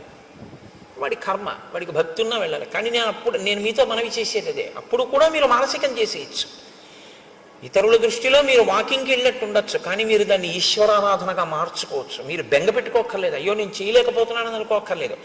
ఆ ఆర్తిని ఈశ్వర పూజగా మలుచుకుని శరీరంతో వ్యాయామం చేసి రాగానే మీరు వెళ్ళిపోవాలంతే పూజామందిరంలోకి. తప్ప ఇక దాని మధ్యలోకి ఇంకోటి వచ్చేసింది అంటే మీ శ్రద్ధ నశించిపోయింది అని గుర్తు. ఇదే రావణాసురుడి విషయంలో సీతమ్మ అంటుంది, సన్నామివ మహాకీర్తిం శ్రద్ధామివ విమానితాం పూజామివ పరీక్షీణాం ఆశాం ప్రతిహతామివ. ఉపాసన రహస్యాలు చెప్పింది కాబట్టి సుందరకాండే. శ్రీరామాయణంలో అది ఇంకా జీవధార. సుందరకాండ వచ్చేస్తోందిగా ఇంకెంత 2-3 రోజులు. కాబట్టి హనుమ మాట్లాడడం అంటేనండి శ్రీరామాయణంలో అలా ఉంటుంది. ఆయన మహానుభావుడు. ఆయన ఎక్కడైనా మాట్లాడితే మీరు చాలా జాగ్రత్తగా దృష్టి పెట్టి ఆ విషయాన్ని జాగ్రత్తగా చదవవలసి ఉంటుంది. చదివి ఇది నా జీవితంలో అన్వయం చేసుకునేటప్పుడు ఎక్కడ వస్తోంది పొరపాటు, దీన్ని నేను ఎక్కడ దిద్దుకోవలసి ఉంటుంది అన్నది మీరు ఆలోచించుకుని మీరు వెంటనే మీ జీవితంలోకి సమన్వయం చేసుకోవడంలో కృతకృత్యులు కావాలి. అప్పుడు రామాయణం మీకు ఉపయుక్తం అవుతుంది. కాబట్టి రాజా నువ్వు తొందరపడవలసి ఉంటుంది. ఉండి వెంటనే రాముడికి ప్రత్యుపకారం చెయ్యి. ఇప్పుడు హనుమ చెప్పిన మాట అంటే వింటాడు. వినడం సుగ్రీవుడి లక్షణం, వినకపోవడం రావణాసురుడి లక్షణం. తప్పు చేయడం తప్పు కాదు, వినగలిగినటువంటి ప్రజ్ఞ ఉంటే బయటికి వస్తాడు, పర్వాలేదు. కాబట్టి ఇప్పుడు ఆయన వెంటనే నీలుణ్ణి పిలిచాడు. పిలిచి సందిదేశాతిమతిమాన్ నీలం నిత్య కృతోద్యమం దిక్షు సర్వాసు సర్వేషాం సైన్యానాం ఉపసంగ్రహే. అన్ని దిక్కుల నుండి వానరములన్నిటినీ కూడా పిలిపించి సిద్ధంగా ఉంచు, మనం రామకార్యం మీద వెడదాం. ఇదొక్కటి చెప్పి మళ్ళీ మర్చిపోయాడు. అంతే. మళ్ళీ మధుసేవనం, మళ్ళీ భార్యలతో రమించడం, అందులో పడిపోయాడు. కానీ ఈ మాట సుగ్రీవుణ్ణి బతికించేసింది. అది ప్రభువుని బతికించడం అంటే. ఈ ఒక్క మాట చెప్పి ఉండకపోతే నిజంగా సుగ్రీవుడు చెప్పుకోవడానికి ఏమీ లేదు లక్ష్మణుడితోటి రాముడితోటి. ఇది నీలుడికి చెప్పాడు కాబట్టి బతికిపోయాడు సుగ్రీవుడు. ప్రాణభిక్ష పెట్టారండి హనుమ. సచివుడు మంత్రి అంటే అర్థం ఏమిటంటే నిర్మోహమాటంగా తన మీద పరిపాలన చేసేటటువంటి ప్రభువు యొక్క హితాన్ని ప్రజాహితాన్ని కోరి అందులో ఏ మొహమాటం లేకుండా సలహా చెప్పగలిగినటువంటి ప్రజ్ఞ ప్రకాశించిన వాణ్ణి మంత్రి అని పిలుస్తారు. అలా ఉండాలి సచివుడు అంటే. కాబట్టి హనుమ వెళ్ళి అంత ధైర్యంగా సుగ్రీవుడితో మాట్లాడారు. నీలుణ్ణి పిలిచి ఆదేశం ఇచ్చాడు. ఇచ్చిన తరువాత ఆ నీలుడు బయలుదేరాడు అని మనం అనుకోవలసి ఉంటుంది. ఇప్పుడు హనుమ ఏది ఊహించారో అది నిజమవుతాం. మహాత్ముల ఊహలు ఎందుకు పోతాయండి? ఉత్తినే పోవు. శరత్కాలం వచ్చేసింది. శరత్కాల చిహ్నములను వర్ణించాడు రామచంద్రమూర్తి లక్ష్మణుడితోటి. వర్ణించి ఆ లక్ష్మణునితో ఒక మాట చెప్పాడు. అన్యోన్యబద్ధ వైరాణం జిగీషూణాం నృపాత్మజ ఉద్యోగ సమయ సౌమ్య పార్థివానాం ఉపస్థిత. ఇయం సా ప్రథమా యాత్ర పార్థివానాం నృపాత్మజ నచ పశ్యామి సుగ్రీవం ఉద్యోగంచ తథావిధం. ఇప్పుడు శరదృతు వచ్చింది కాబట్టి ఆకాశం అంతా పిండారపోసినట్టుగా వెన్నెల ప్రకాశిస్తూ ఉంటుంది. కాబట్టి విశేషమైన చలిగాలులు కానీ వర్షాలు కానీ ఉండవు, వేడి ఉండదు. కాబట్టి రాజులందరూ కూడా జైత్రయాత్రలు చేస్తూ వాళ్ళు మనసులో విజయం పొందాలన్న ఆకాంక్షని నెరవేర్చుకునేటటువంటి సమయము ఆసన్నమైపోయింది. ఆ దిశగా ఉద్యోగం చేస్తున్నారు. ఉద్యోగం అంటే ప్రయత్నం. ఆ దిశగా రాజులందరూ ప్రయత్నం చేస్తున్నారు. నేను కూడా సీతమ్మ యొక్క ఎడబాటు వలన కలిగినటువంటి శోకము నుండి బయటికి రావడం కొరకు రావణాసురుని మీద యుద్ధానికి వెళ్ళవలసి ఉంది. కానీ ఎవరు నాకు ఇందులో తోడ్పడాలో ఆ తోడ్పడవలసినటువంటి ప్రధానమైన వ్యక్తి అయిన సుగ్రీవుడు మాత్రం అసలు దీని గురించి పట్టించుకున్నట్లు లేదు, విస్మరించాడు. అసలు ఇటువంటి ప్రయత్నం ఒకటి చెయ్యాలి అన్న ఆలోచన ముందు ఎవరికి రావాలో, ఇప్పుడు ఎవరికి వస్తే తప్ప కదలదో ఆయనకి రాలేదు. అంటే రాముడు ఒక్కడు చేయలేడా అండి? నరుడి కథగా మీరు వినండి. నేను మీతో తరచూ మనవి చేస్తున్నాను. ఇప్పుడు ఈ ఆక్రోశంలోంచి ఏ మాట వస్తుందో అదే వస్తుంది. మన్ని ఒక ఆయన పట్టించుకోలేదనుకోండి, అస్సలు ఏ ప్రాధాన్యత ఇవ్వకుండా, ఏమీ పట్టించుకోకుండా నేను చేస్తానులేండి తప్పకుండానని అసలు ఆయన చేయడానికి దాని గురించి ఆలోచనే లేదనుకోండి, అప్పుడు మీరేమంటారు? అవును, నా గురించి ఎందుకు పట్టించుకుంటాడు, ఇప్పుడు నా అవసరం ఏం లేదుగా, ఇప్పుడు నా పని ఆయనకి ఏం లేదు, నన్ను చేతకానివాడు అనుకుంటున్నాడు, నేనేం చేయలేను అనుకుంటున్నాడు, అందుకని ఇప్పుడు నా గురించి అసలు ఆలోచన ఎందుకు చేస్తాడు? నేను వెళ్ళి ఆయన్ని అడిగితే చేసి పెడతానన్నాడు, కానీ కనీసం ఏమన్నా నేను ఇలా చేస్తాను చేయట్లేదు, మీ మాట నాకు జ్ఞాపకం ఉందని కూడా అంటలేదు. చూసావా, అంటాడా? అండా. నరుడన్న వాడి మనస్వభావం అలాగే ఉంటుంది. దీని తరువాతి మాట అదే రావాలి. అలా రాకుండా ఏదో త్రికాల వీధిలా, వశిష్ఠుల్లా, విశ్వామిత్రుల్లా నాకు తెలుసు నీలుణ్ణి పంపించాడు, ఆ తర్వాత వ్యామోహంలోంచి బయటకు వస్తాడు, ఇలా మాట్లాడాడు అనుకోండి, నరుడెవడు? నేను అందుకే మీకు తరచు మనవి చేస్తుంటాను, శ్రీరామ కథ నరకథ. ఒక నరుడు ఎలా ప్రవర్తిస్తాడో అలాగే మాట్లాడతాడు అని చెప్తుంటాను. కాబట్టి ఆయన అన్నాడు, అనాదో హృతరాజ్యోయం రావణేన చ దర్శిత దీనో దూరగృహ కామి మాం చైవ శరణంగతః. లక్ష్మణ, సుగ్రీవుడు ఏమనుకుంటున్నాడో తెలుసా?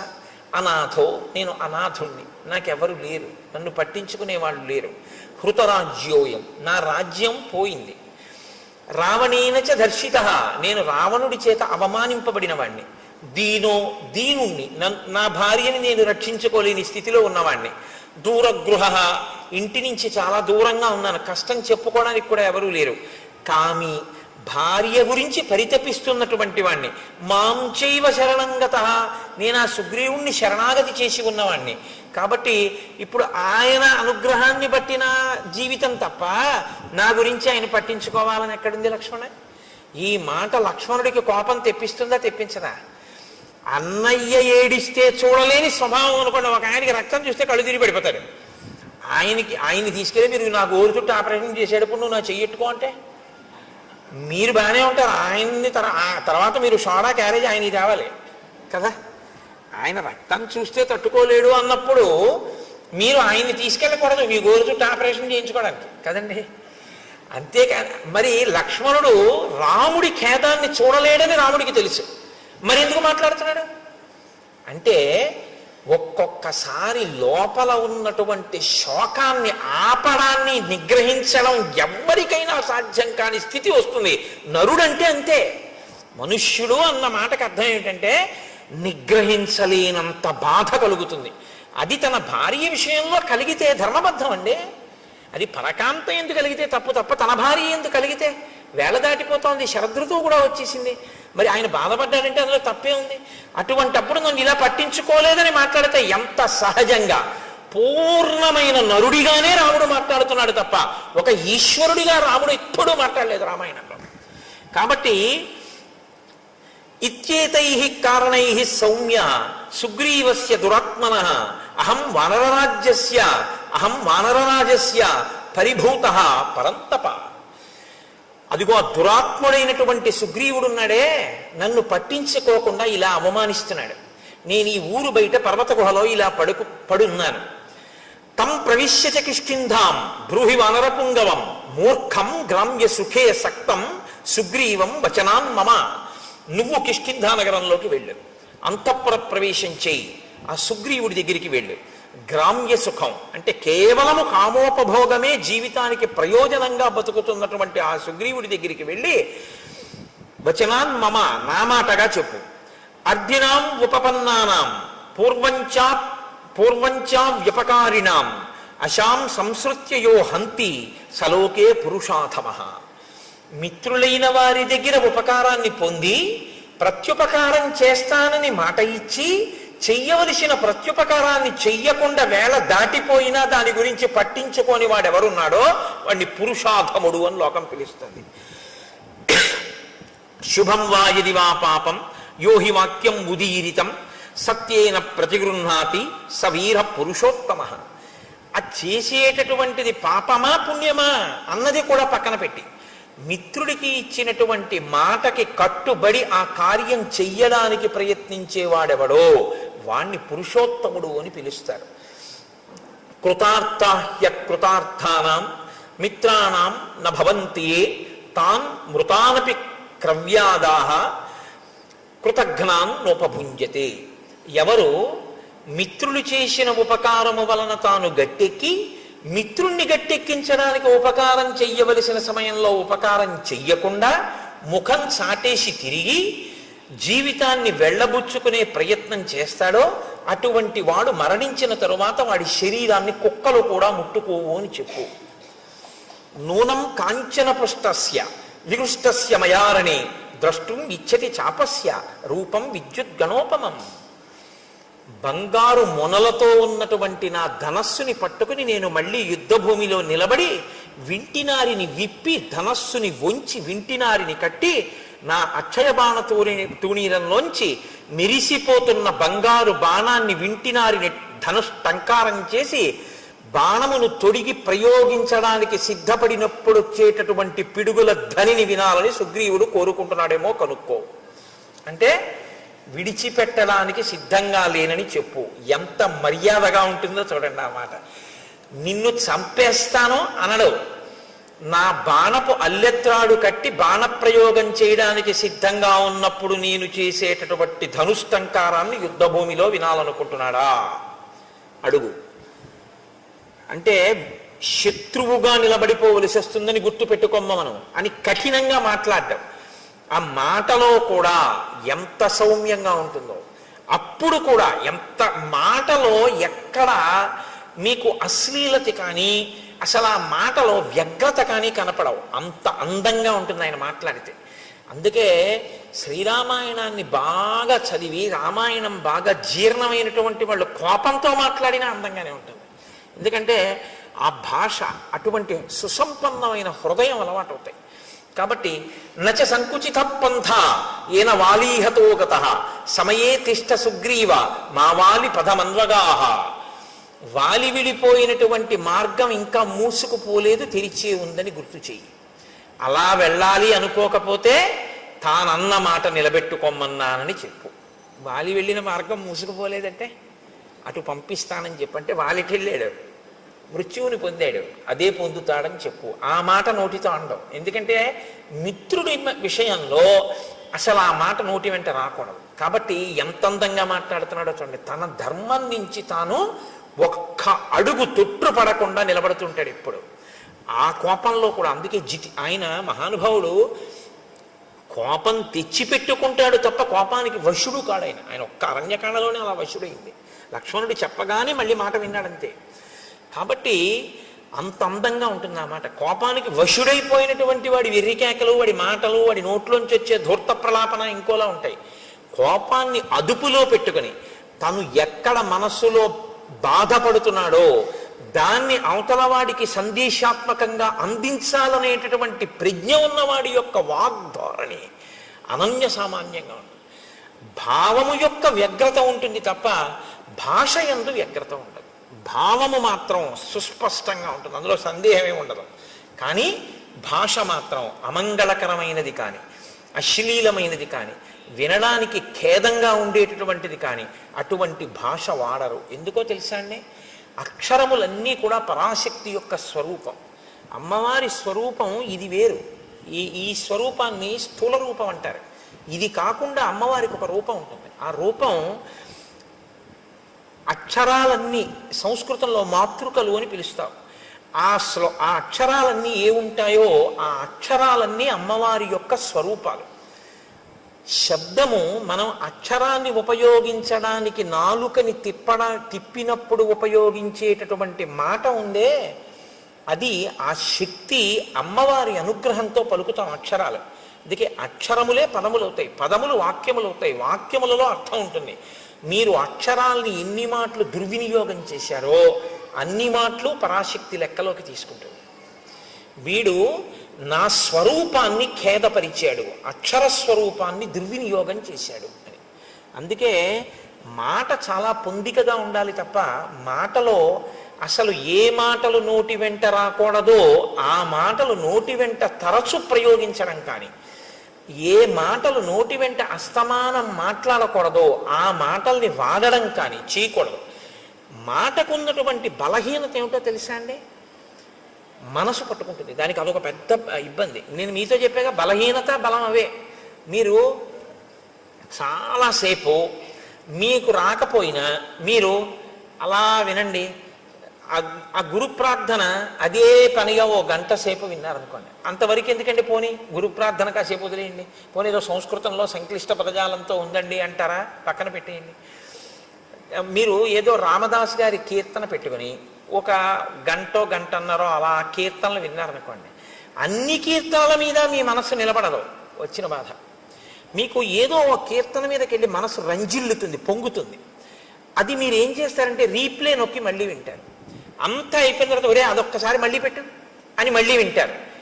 అయిపోయిన తర్వాత మీరు తువ్వాలు ఆరేసుకోవడానికి వెళ్ళి తక్కువేమి మనకు రాముండొక్కడుండు వరకు అంటారా అనరా? మీకు సంగీతం వచ్చని అన్నారా? పట్టేసుకుంది నాలుక. మీరు చూడండి, నోట్లో ఆడుతోందిరా ఇవాళ ఇది పోవట్లేదు అంటాడు. మీరు వినకూడనిది విన్నా అంతే పట్టుకుంటుంది. మీరు అదే పనిగా ఏవి వినకూడదో అవి వింటున్నారు అనుకోండి, అవే వస్తాయి. ఇవాళ దేశంలో ఉన్నటువంటి పెద్ద దౌర్భాగ్య స్థితి ఏమిటో తెలుసా అండి? నేను పదే పదే విమర్శించానని మీరు అనుకోవద్దు.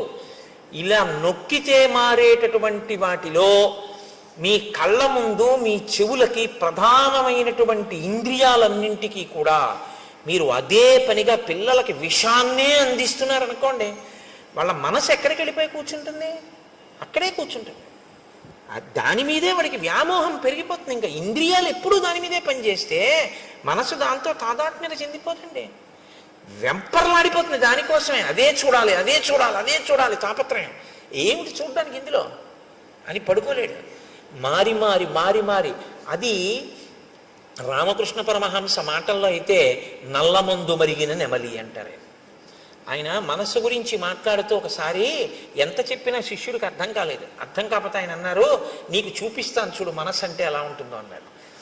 ఇవాళ మధ్యాహ్నం 3 అయింది కదా, ఇప్పుడు నీతో నేను మాట్లాడుతున్నప్పుడు లోపల నల్లమందు ఉంది, ఓ నల్లపూసంత నల్లమందు పట్టరా అన్నారు. నెమలి ఎప్పుడు తినలేదు, నెమలి ఏదో తింటూ ఉంటుంది. అలా తింటున్న నెమలిని పిలిచి ఆయన నల్లమందు అక్కడ పెట్టి తినిపించారు. ఆ చిన్న నల్లమందు గుళిక తిండేది. అది మర్నాడు 3 గంటలకు వచ్చేసింది.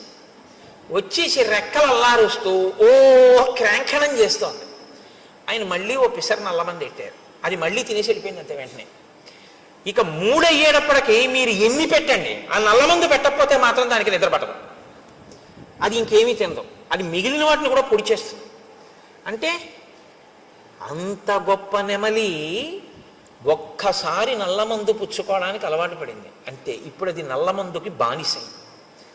మీ మనసు నల్లమందు విషయమే కాదు, మీ ఇంద్రియములనేటటువంటి ద్వారములను తెరిచి దేన్ని లోపలికి పుచ్చుకోవడానికి అలవాటు చేశారో దాన్ని పుచ్చుకొమ్మనే జరుగుతుంది. మీరు అదే పనిగా ఒక దానికి అలవాటు పడిపోయారనుకోండి, ఇంక అదే పని. ఇంకేమున్నదండి ఇప్పుడు ఇవాళ లోకంలో? నేను తరచు విమర్శించానని మీరు దయచేసి ఏమనుకోవద్దు. వేల లేదు, పాలలేదు. అసుర సంధ్య వేళ దీపాలు పెట్టారు అంటే సనాతన ధర్మంలో ఈ దేశంలో ఒక గౌరవం ఉంది. దీపం పెడితే ప్రతి ఇంటిలోనూ కూడా గృహలక్ష్మి అయిన ఆడది మంగళసూత్రాన్ని కళ్ళకద్దుకుంటుంది. అవునా కదా? సంధ్యాదీపం వెలిగించారు అంటే మంగళసూత్రాన్ని కళ్ళకద్దుకుని ఓసారి ఆ గౌరమ్మకి నమస్కారం చేస్తారు.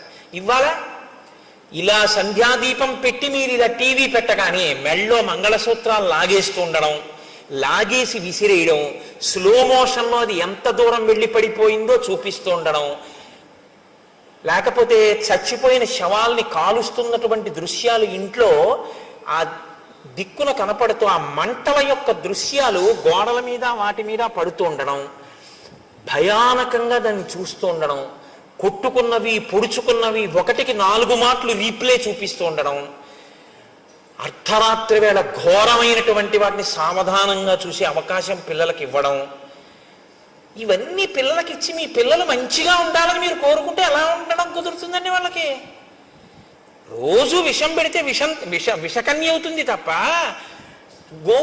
అది ఆవుదూడ ఎలా అవుతుంది? ఇవాళ మన దౌర్భాగ్యం అంతా దీని గురించే ఏడిచారు మహానుభావులు శాసనసభల్లో. సంస్కృతి నశించిపోతుందా అని ఏడిచారు. సంస్కృతి నశించిపోయాక నీకు భౌతిక భోగం ఎంతున్నా దానివల్ల ఉపయోగం ఏమీ ఉండదు. Scientific advancement without an iota of restraint is totally dangerous to the entire society. మీరు ఆలోచించండి నేను అన్నమాట.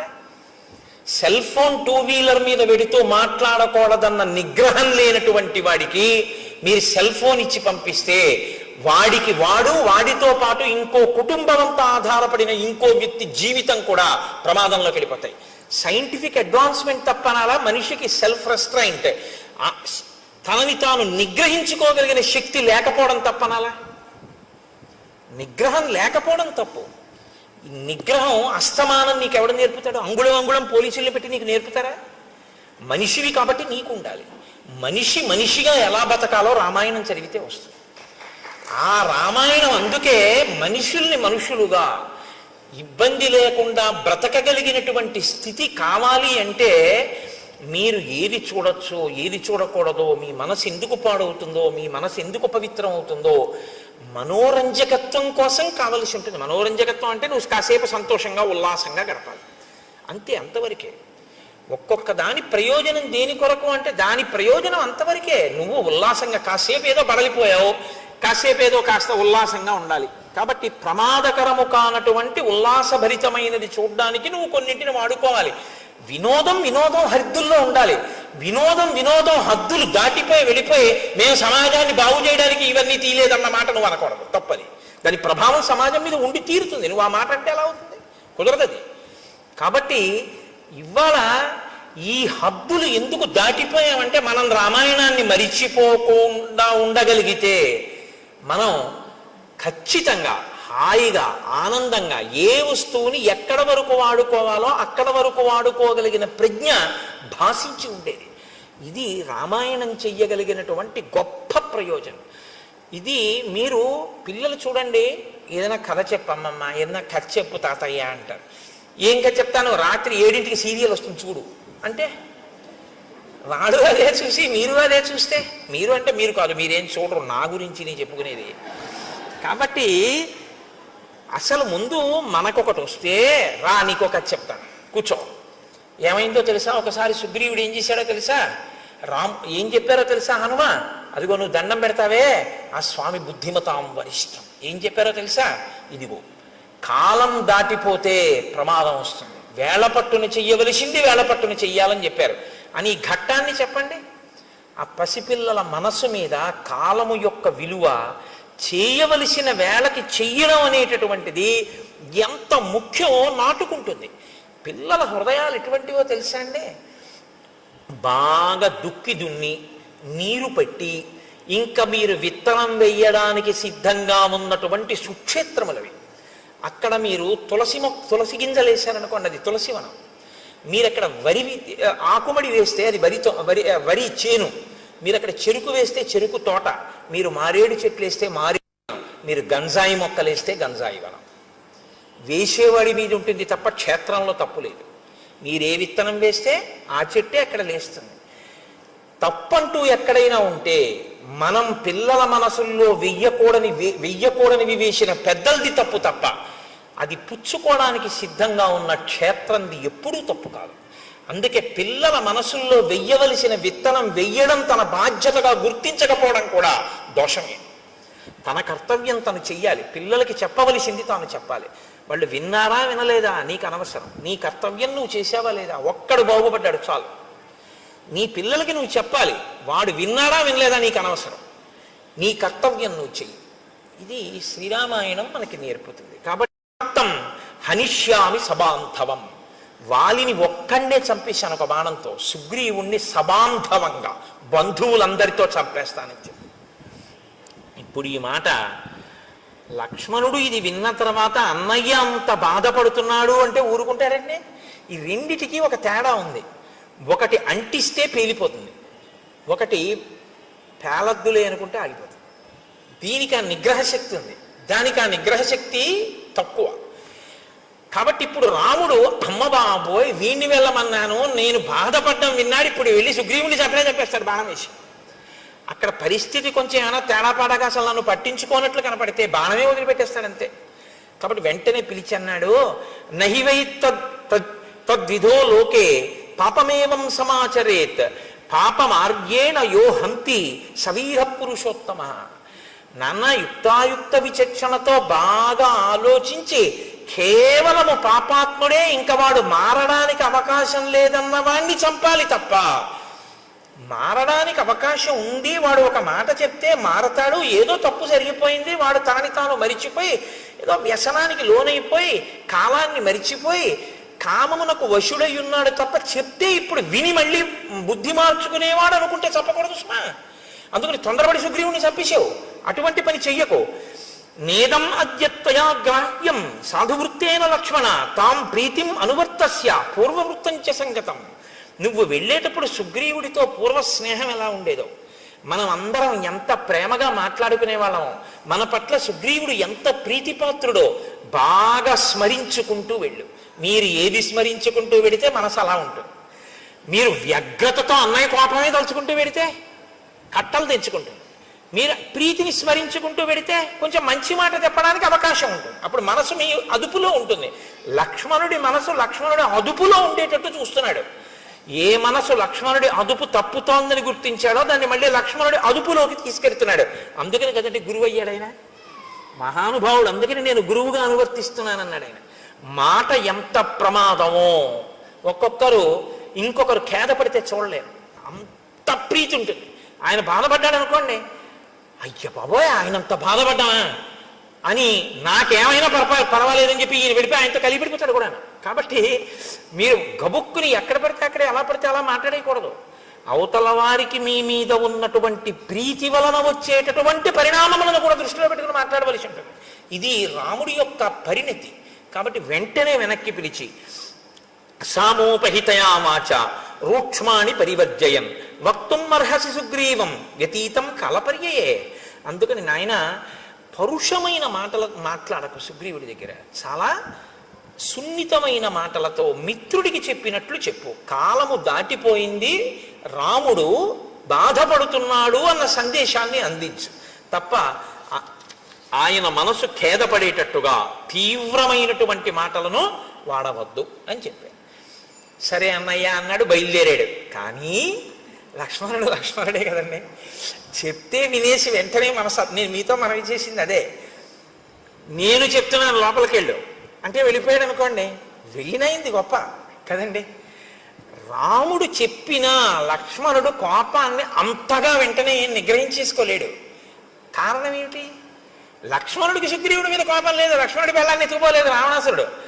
రాముడు కష్టపడితే చూడలేడు, రాముడి కళ్ళం మట్టి నీళ్లు కారకూడదు. తన జీవిత ప్రయోజనం ఒకటే, రాముడు సంతోషంగా ఉండాలి తప్ప ఆయనకి ఇంకేం అక్కర్లేదు జీవితంలో. ఆయన ఒకే ఒక్క జీవిత లక్ష్యం ఏమిటంటే రాముడు సంతోషంగా ఉండాలి. రాముడు సంతోషంగా లేడి ఇవాళ బాధపడ్డాడు, ఎవరి వల్ల బాధపడ్డాడు? అదిగో ఆయన వల్ల బాధపడ్డాడు అంతే. ఇంకిప్పుడు ఎంత కోపంగా ఉంటాడంటే ఇంకా అదుపు చేసుకోలేకపోయాడు కోపాన్ని అన్నది చెప్పడానికి మహర్షి ఎంత అందంగా చెప్తారో తెలుసా అండి. ఆయన బయలుదేరాట కిష్కింధకి వెళ్ళడానికి. ఎలా వెడుతున్నాడంటే సాల తాళాశ్వ కర్ణాంశ్చ తరసా పాతయాన్ బహూన్ పర్యస్యన్ గిరికూటాని ద్రుమానన్యాంశ్చ వేగతః శిలాశ్చ సకలీకుర్వన్ పద్యాంగజ ఇవాశుగ దూరం ఏక పదం త్యక్త్వా యయౌ కార్యవశాదృతం. ఆయన కాలిబాట వెంట నడిచి వెళ్ళడానికి వీలైనటువంటి చక్కని బాట ఒకటి ఉంది కిష్కింధకి, కానీ అది కొంచెం దూరం. ఇప్పుడు ఆ బాట వెంట వెళ్ళలేదట. కోపించినటువంటి ఏనుగు ఎంత వేగంగా వెడుతుందో అలా బుసలు కొట్టుకుంటూ రుసరుసలాడిపోతూ పక్కన ఉన్నటువంటి అడ్డదారిలో వెళ్ళిపోతాడట. వెళ్ళిపోతున్నవాడు ఏం చేస్తున్నాడు? సాల తాళాశ్వ కర్ణాంశ్చ తరసా పతయన్ బహూన్. అక్కడ కనపడినటువంటి అనేకమైన వృక్షములను కోకటి వేళ్లతో పెకల్చేసి పైకి విసిరేస్తున్నట్టు. పర్వత శిఖరములు కనపడితే పరిగెత్తుకుంటూ వెళ్ళి ఆ శిఖరములను ఊపేసి వాటిని చేత్తో పట్టుకుని ఆకాశంలోకి విసిరేసి ముక్కు ఇలా అనుకుంటూ బుసలు కొడుతూ ఆ వెళ్ళిపోతున్నప్పుడు శిలాశ్చ సకలీకుర్వన్ అలా వెళ్ళిపోతూ చూడండి రాయి కనపడుతుంది, దాన్ని ఒక్క తన్ని బదలు కొట్టేస్తున్నట్టు. ఎందుకు? తన దారిని తాను వెళ్ళాలి. కానీ ఒక్కొక్కరు చూడండి నడుస్తూ రాళ్ళు తంతుంటాడు, అది ఎవరి మీదకో వెళ్ళి తగులుతుంది.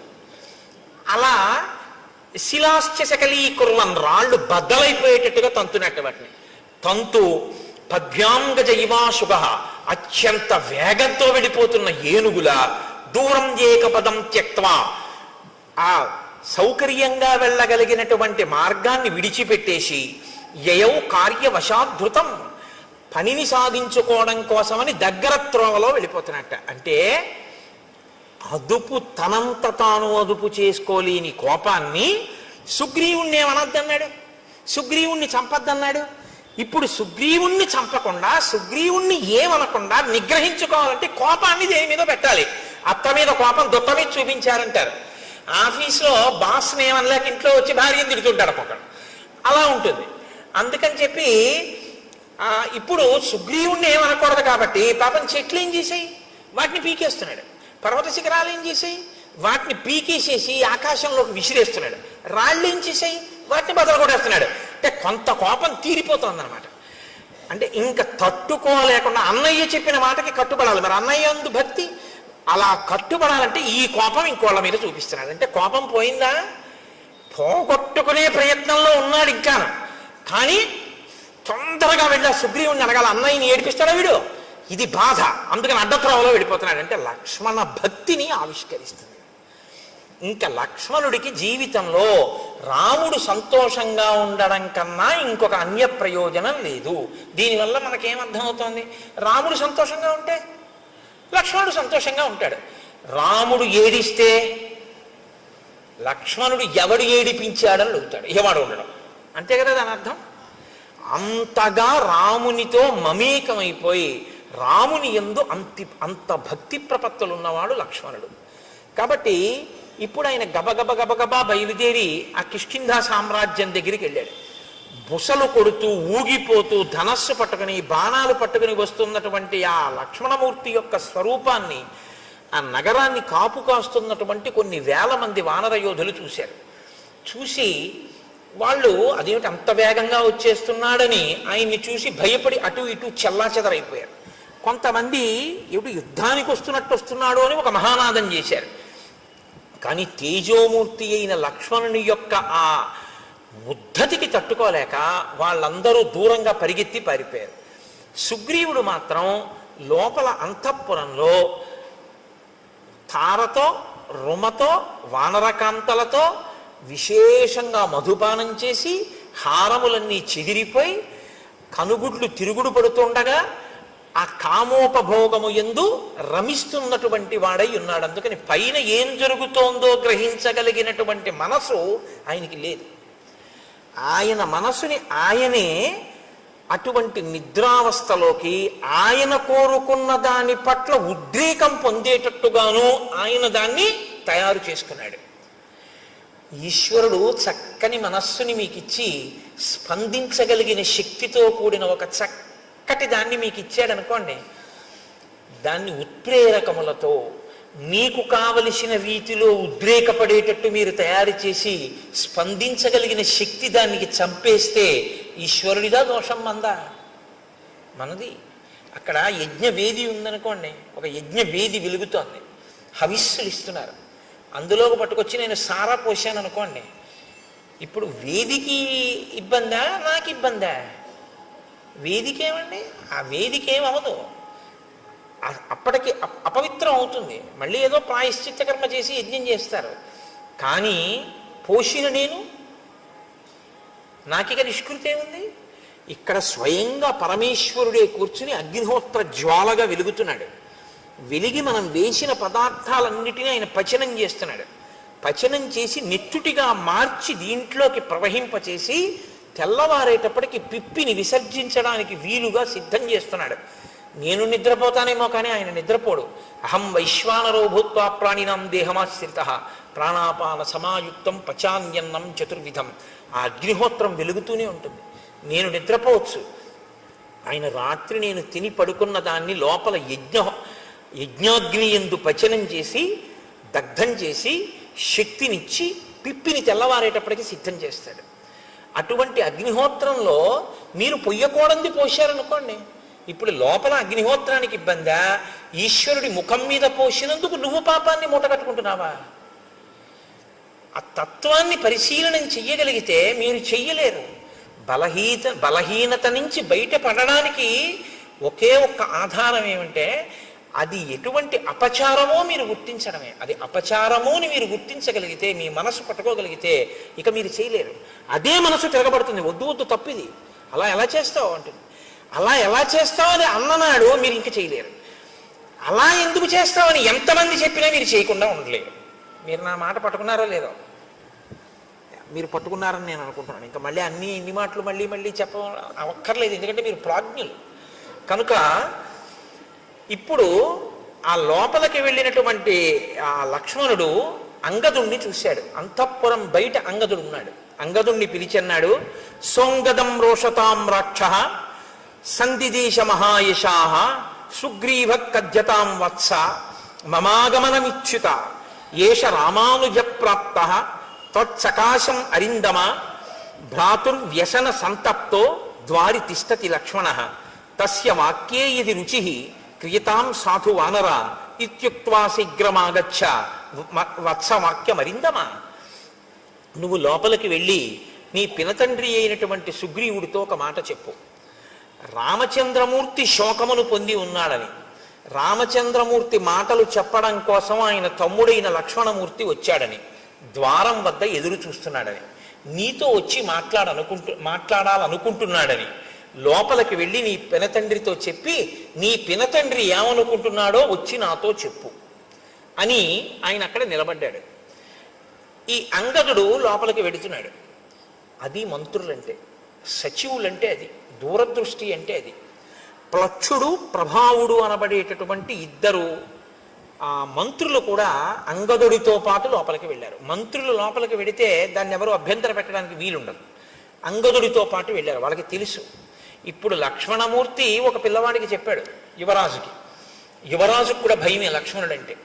తీరా వెళ్ళిన తర్వాత ఇప్పుడు అంగదుడు కర్తవ్యం చేయడమా, అంగదుడు చెప్పిన దాన్ని బట్టి సుగ్రీవుడు ప్రాణాలు నిలబడ్డామా అన్నది ఎవరి చేతిలో ఉంది? అంగదుడి చేతిలో లేదు, సుగ్రీవుడి చేతిలో ఉంది. సుగ్రీవుడు ఎటువంటి స్థితిలో ఉన్నాడని మంత్రులకి తెలుసు.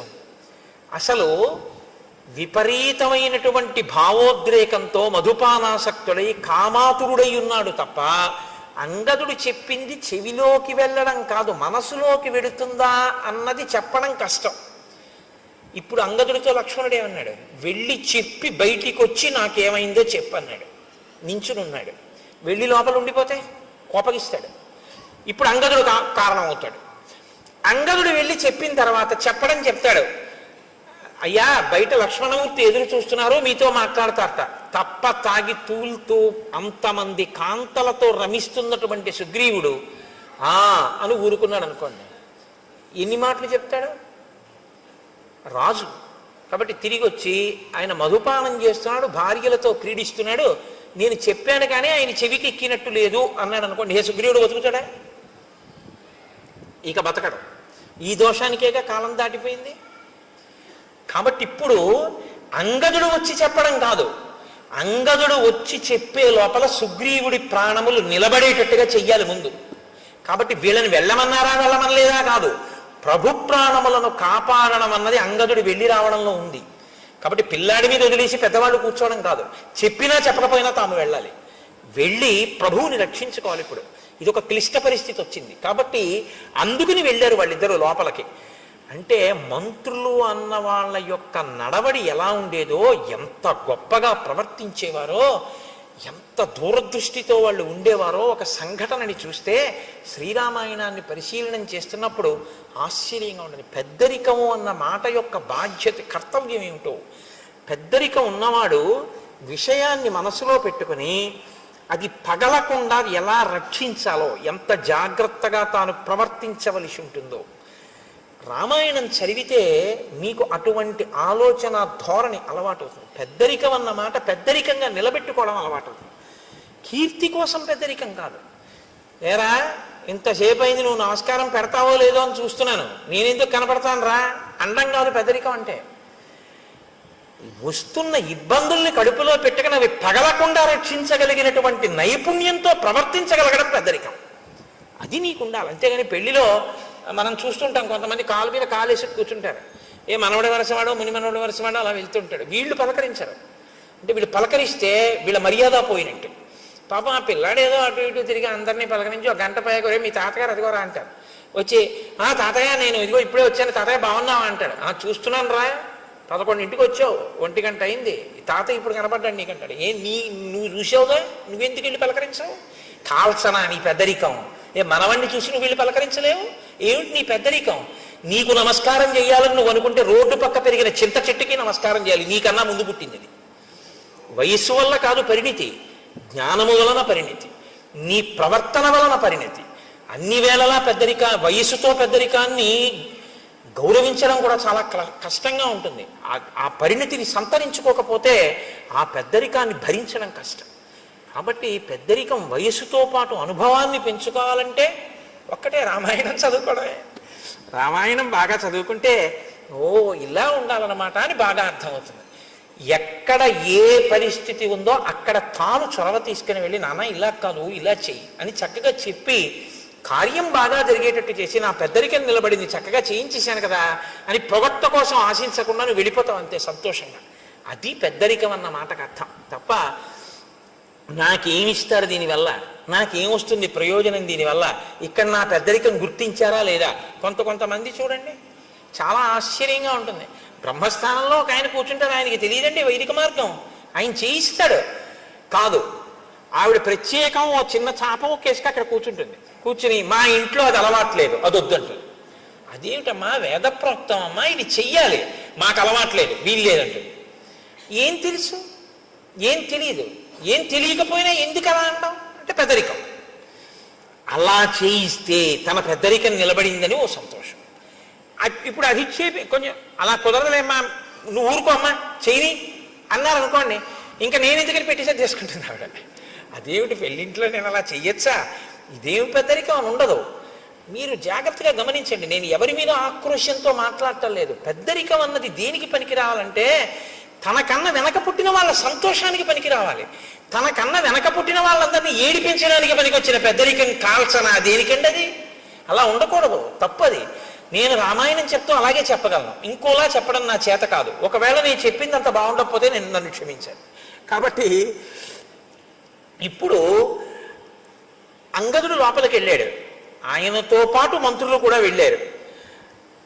ఇప్పుడు వెళ్ళినటువంటి అంగదుడు సుగ్రీవుని యొక్క కాళ్ళకి నమస్కారం చేశాడు, తారకాళ్ళకి నమస్కారం చేశాడు, రుమకాళ్ళకి నమస్కారం చేశాడు.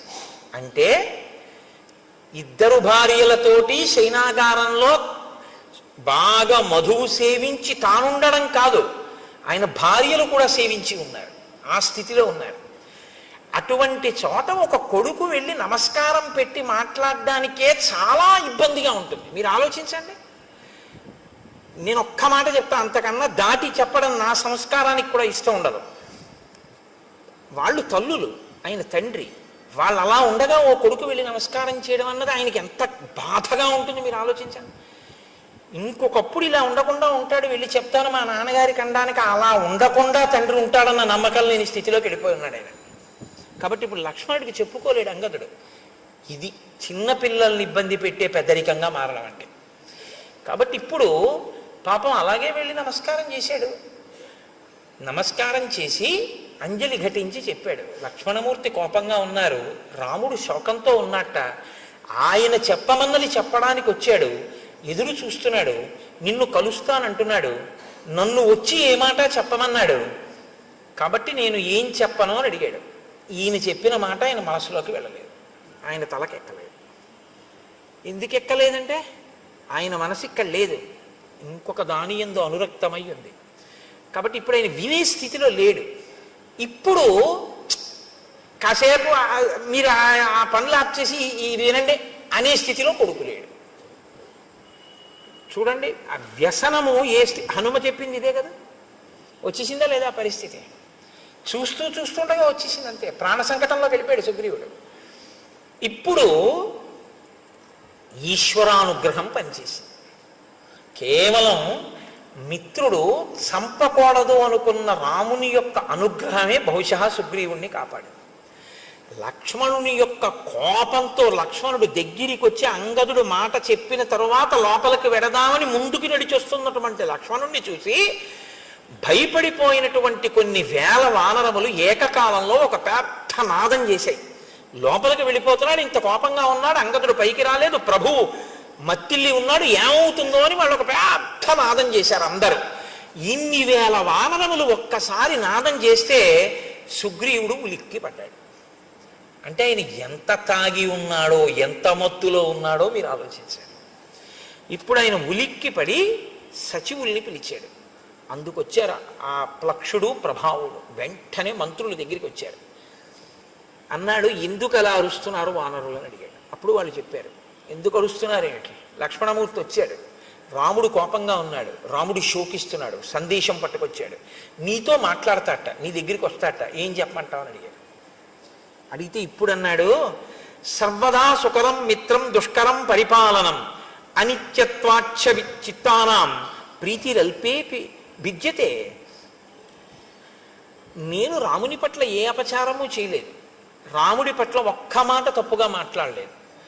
బహుశా రాముడితో నా స్నేహాన్ని చెడగొట్టడానికి నేనంటే కిట్టని వాళ్ళు ఎవరో నేను సుఖపడ్డం ఇష్టం లేక రామలక్ష్మణులకి నా మీద ఏవో చాడీలు చెప్పి ఉంటారు. చెప్పినా రామలక్ష్మణులు నమ్మకూడదే, ఇంత ఆగ్రహం ఎందుకు వచ్చింది అని ఇప్పుడు పెద్దల మాటలు జ్ఞాపకానికి వచ్చి ఇప్పుడు అన్నాడు, సర్వదా సుకరం మిత్రం దుష్కరం పరిపాలనం. స్నేహం చెయ్యడం మొదలు పెట్టడం తేలిక, స్నేహాన్ని నిలుపుకోవడం చాలా కష్టం అన్నాడు. అంత పెద్ద మాట చూడండి. ఈ ఏడాది మీకు ఒకళ్ళని పరిచయం చేస్తాడు. పరిచయం చేసి, ఈయన నాకు ఆప్తమిత్రుడండి, ఈయన నాకు కుడి చెయ్యి అంటాడు. ఓ 2 ఏళ్ళు పోయాక ఆయన మళ్ళీ వస్తాడు. ఏమంటే మీ పక్కన ఆయన ఉండేవారు కదా, ఆయన మీ కుడి చెయ్యి అనేవారు కదా, ఆయన ఏది అంటాడు. అప్పుడు తెలుసుకోలేకపోయానంటే వాడు దుర్మార్గుడు, వాడిని వదిలేశానంటాడు. ఇప్పుడు వచ్చిన ఆయన ఏమనుకుంటాడు, ఒరే కుడి చెయ్యి అనేవాడు అంత గొప్పగా చెప్పేవాడు ఈయన ఇప్పుడు మళ్ళీ 2 ఏళ్ళు పోయాక వచ్చేటప్పటికీ అబ్బాయి వాడు ద్రోహం అంటున్నాడు ఏమిటి అనుకుంటాడా అనుకోడా? తనంత తాను విడిచిపెట్టేయవలసినంత స్థితిని అవతలవాడు కల్పించుకుంటే తప్ప మీరందుకే స్నేహం మొదలుపెట్టేయడం చాలా తేలిక, స్నేహాన్ని నిలబెట్టుకోవడం చాలా చాలా కష్టం. ఇప్పుడు అంటున్నాడు ఆ మాట, రాముడితో స్నేహం మొదలుపెట్టడం తేలికైంది, ఇప్పుడు ఆ స్నేహాన్ని నిలబెట్టుకోవడం కష్టం అవుతోంది. ఎందుకో తెలుసా? అనిత్యత్వాచ్చ చిత్తానాం. మనసు ఉంది చూశారు, ఇది ఒకలా ఉండదు, ఒక్కొక్కప్పుడు ఒక్కొక్కలా ఉంటుంది. అప్పుడు మాట ఇచ్చాను, ఇప్పుడేమో ఇలా ఉన్నాను. చూశారు ఎంత ప్రమాదం వచ్చిందో? ప్రీతిరల్పేపి భిద్యతే. చిన్న విషయానికి ఒక్కొక్కసారి చాలా ప్రమాదాలు వచ్చేస్తాయి. కాబట్టి స్నేహాన్ని నిలబెట్టుకోవడంలో ఇబ్బంది వచ్చింది అన్నాడు. అని ఇప్పుడు రాముడు చేసినటువంటి మేలు ఏదైతే ఉందో దానిని మాత్రము నేను ఎన్నడూ మరువను. అంతటి మహానుభావుడు రామచంద్రమూర్తి నాకంత ఉపకారం చేశాడు. ఆయనకి నేను ఏ చిన్న ప్రత్యుపకారము చేయలేకపోతున్నాను అని బాధపడుతున్నాను. వాలిని వధించి నాకు రాజ్యం ఇచ్చాడు. ఇవాళ నేను అనుభవించే సుఖాలన్నీ కూడా రాముడు పెట్టిన భిక్ష. అటువంటి రాముడికి నేను ఉపకారం తొందరగా చేయకపోవడం పొరపాటే. అంటే హనుమ అన్నారు సుగ్రీవుడితో, సర్వదా ప్రణయాత్ క్రుద్ధో రాఘవోనత్ర సంశయ భ్రాతరం సంప్రహితవాన్ లక్ష్మణం లక్ష్మీవర్ధనం. సుగ్రీవ, ఇంకా నీకు బాగా బోధపడలేదు. కోపము 2 రకాలుగా ఉంటుంది. ఒకటి ప్రతీకారేచ్ఛతో ఉన్న కోపము, ఒకటి అవతలవాడు పాడైపోతున్నాడని ప్రేమతో కోపం తెచ్చిపెట్టుకుని సంస్కరించాలని ప్రయత్నించడం ఒకటి. రాముడిది ప్రతీకారేచ్ఛతో కూడుకున్నటువంటి కోపం కాదు, ప్రతీకారేచ్ఛతో కూడుకున్నదైతే ఇంకోలా ఉంటుంది. ఇది ప్రణయాత్క్రుద్ధో, ప్రేమతో కూడిన కోపం. ప్రేమతో కూడిన కోపాన్ని ప్రేమతోటే అర్థం చేసుకోవాలి తప్ప ప్రేమతో కూడిన కోపాన్ని ఇంకొకలా అర్థం చేసుకోకూడదు. కాబట్టి రాముడికి నీ మీద ఎంత ప్రేమ ఉందో అర్థం చేసుకో. ఆయనంత కోపంగా మాట్లాడినా ఇప్పుడు లక్ష్మణుడు వచ్చేదో చాలా కోపంగా ఉన్నాడని మాట్లాడతాడు. నువ్వేం చేయాలో తెలుసా? ఎంత ప్రేమ లేకపోతే నా మీద ఒక బాణం వెయ్యగలిగిన వాడు వెయ్యకుండా ఇలా కబురు చేశాడు అని అంజలి ఘటించి వినాలి తప్ప నువ్వు నన్ను ఇలా అంటాడా అనకూడదు. ఆ ప్రేమ నిన్ను ఉద్ధరించడానికేనయా కోపం.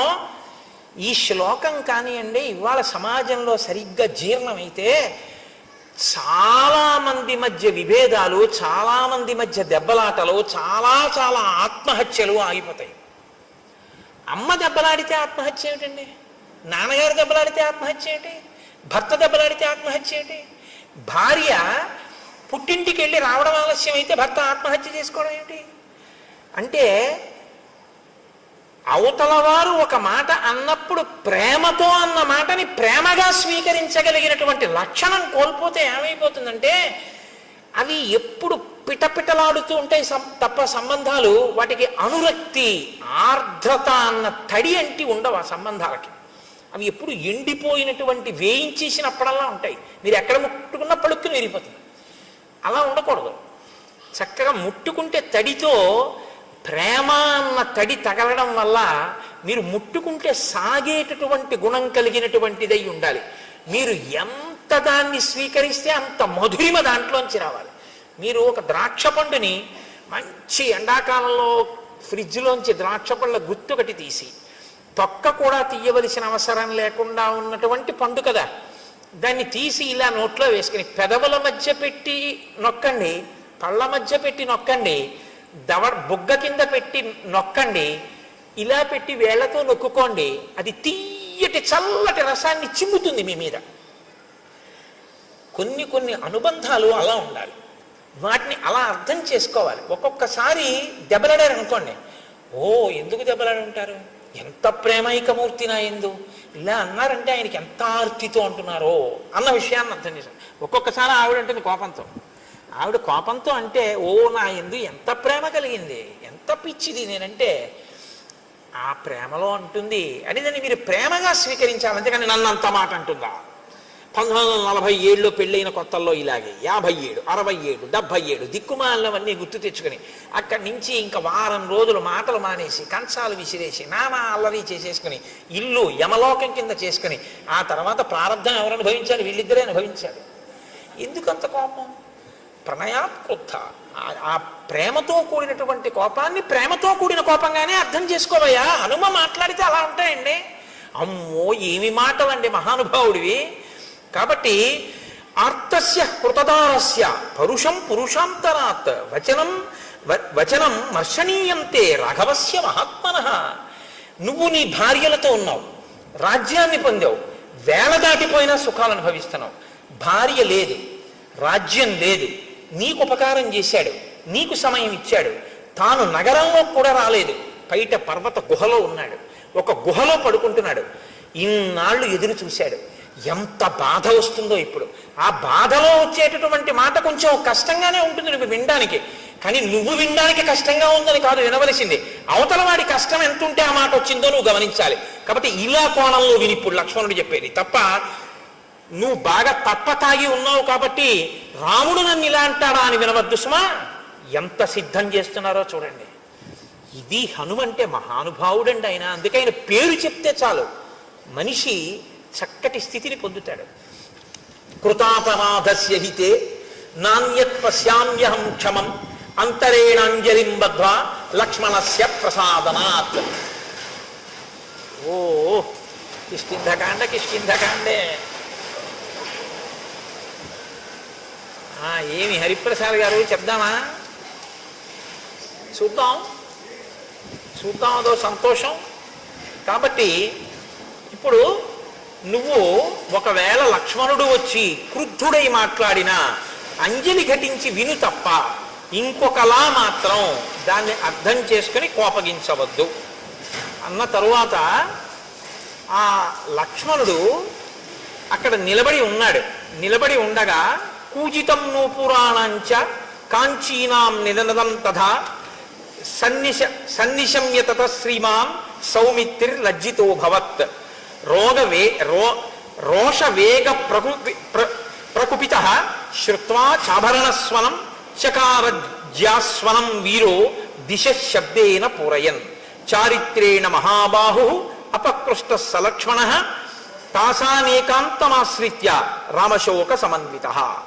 ఆయన అక్కడ నిలబడి ఉండగా లక్ష్మణమూర్తి లోపల స్త్రీల ఆభరణములు అంటే వాళ్ళు పెట్టుకున్నటువంటి వడ్డాణములు, పెట్టుకున్నటువంటి కంకణముల యొక్క ధ్వనులు వినపడ్డాయి.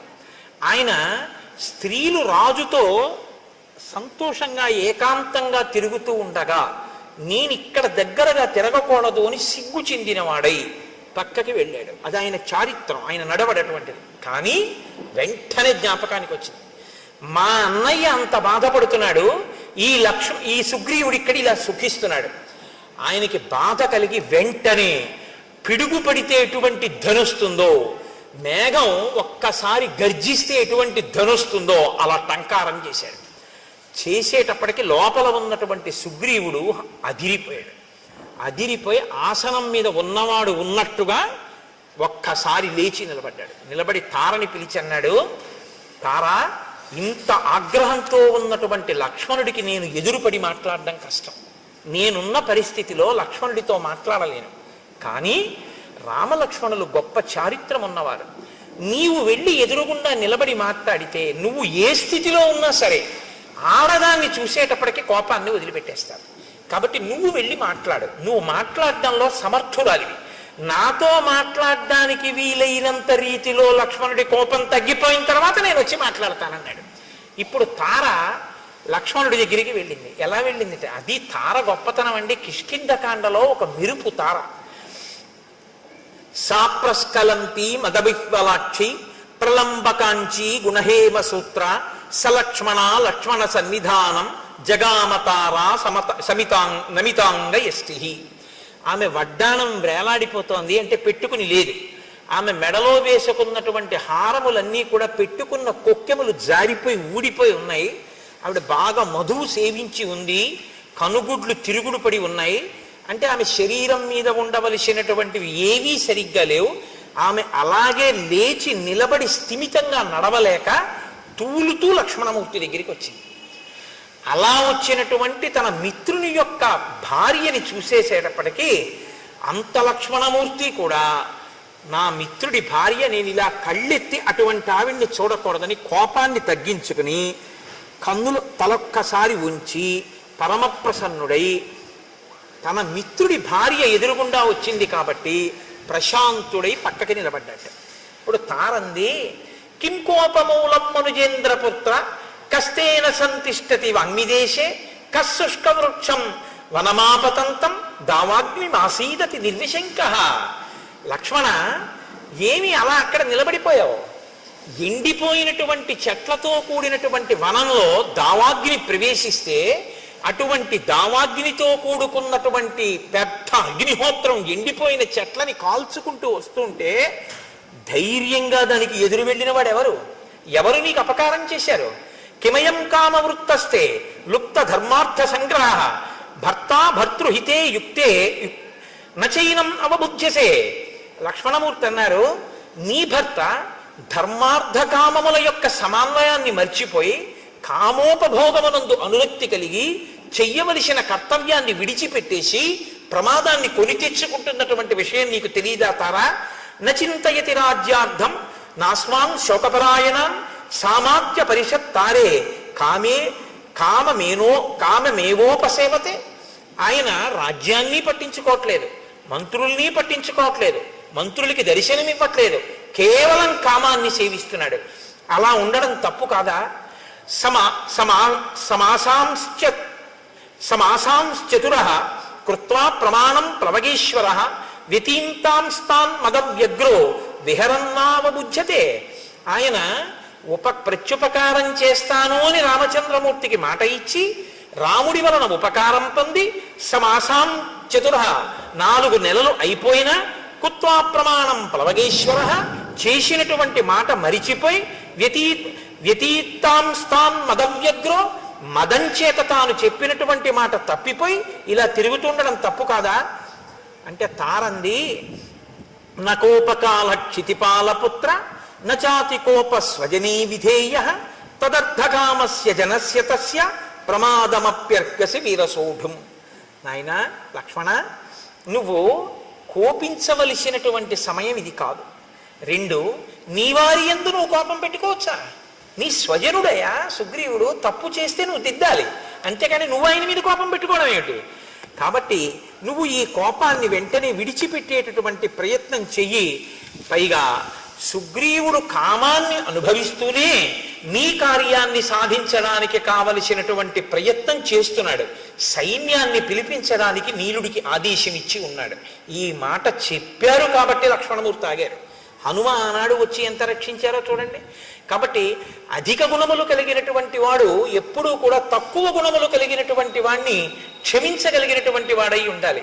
అంతేగాని అధిక గుణములు కలిగినటువంటి వాడు నీచమైన గుణములున్న వాడి పట్ల క్రోధంతో ఉంటే దానివల్ల ఉపకారం ఏముంటుంది? కాబట్టి నీ కోపాన్ని నిగ్రహించుకో. జానామి రోషం హరివీర బంధో జానామి కార్యస్య చ కాలసంగం జానామి కార్యం త్వయ్యత్కృతం నః తచ్చాపి జానామి యదత్ర కార్యం. చేసినటువంటి పని ఏమిటో నాకు తెలుసు, చెయ్యనటువంటి పని ఏమిటో నాకు తెలుసు, వేళ మించిపోయిందని నాకు తెలుసు, ఇప్పుడు చెయ్యవలసినటువంటి మహోపకారం ఏమిటో కూడా నాకు తెలుసు. తం కామవృత్తం మమ సన్నికృష్టం కామాభియోగాచ్చ నివృత్తలజ్జం క్షమస్వ తావత్ పరవీరహంత తద్భ్రాతరం వానరవంశనాథం. నాయన, విశేషమైనటువంటి కామం చేత సిగ్గు అనేటటువంటి మాట విడిచిపెట్టి భోగం అనుభవిస్తూ సుగ్రీవుడు ఇప్పుడు నా దగ్గరే ఉన్నాడు లోపల మందిరంలో. అటువంటి సుగ్రీవుణ్ణి నీ సోదరుడిగా భావించి నువ్వు క్షమించవలసింది. మహర్షయో ధర్మ తపోభికామాః కామానుకామాః ప్రతిబద్ధమోహాః అయం ప్రకృత్యా చపలః కపిస్తు కథం నన సజ్జేత సుఖేషు రాజా.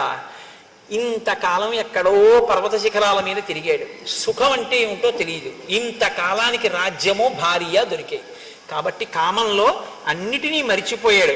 కాబట్టి నాయన, నీవు ఈ విషయాన్ని దృష్టిలో పెట్టుకొని, సుగ్రీవుడు నీకు దాసానదాసుడు, ఆయన అవసరమైతే దేన్నైనా మీకోసం విడిచిపెట్టేస్తాడు.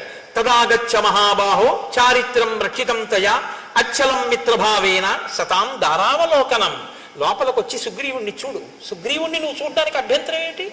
ఆయన భార్యలతో కూడి ఉండగా లోపలికి వస్తానంటావా? మిత్రుడైనటువంటి వాడు, మంచి నడవడి కలిగినటువంటి వాడు, భార్యాసహితుడైన మిత్రుణ్ణి చూడటానికి లోపలికి వచ్చినా ఏమీ దోషం లేదు. లోపలికి రమ్మని వెళ్ళాడు లక్ష్మణమూర్తి.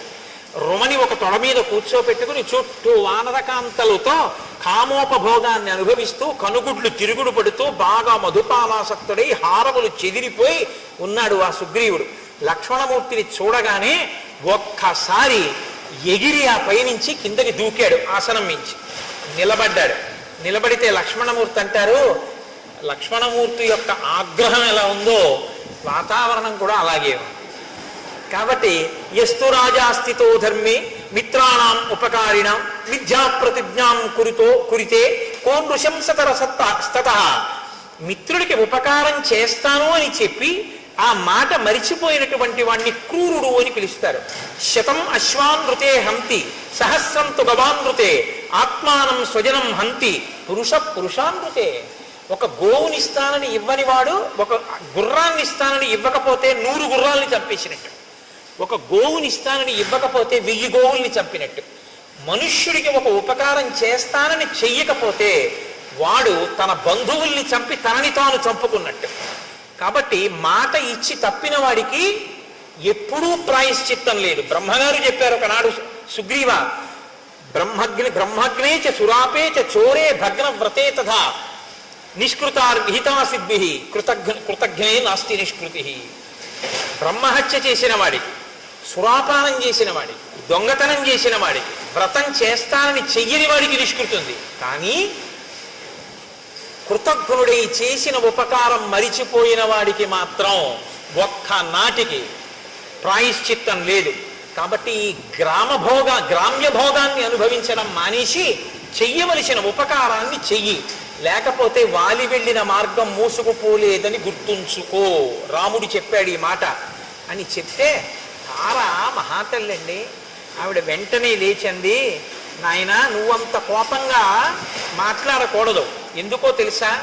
ఒక్కటే కారణం, రాముని వలననే ఈ రాజ్యం కలిగింది, రాముని వలనే ఈ సుఖం కలిగింది. సుగ్రీవుడికి ఆ విషయం తెలుసు.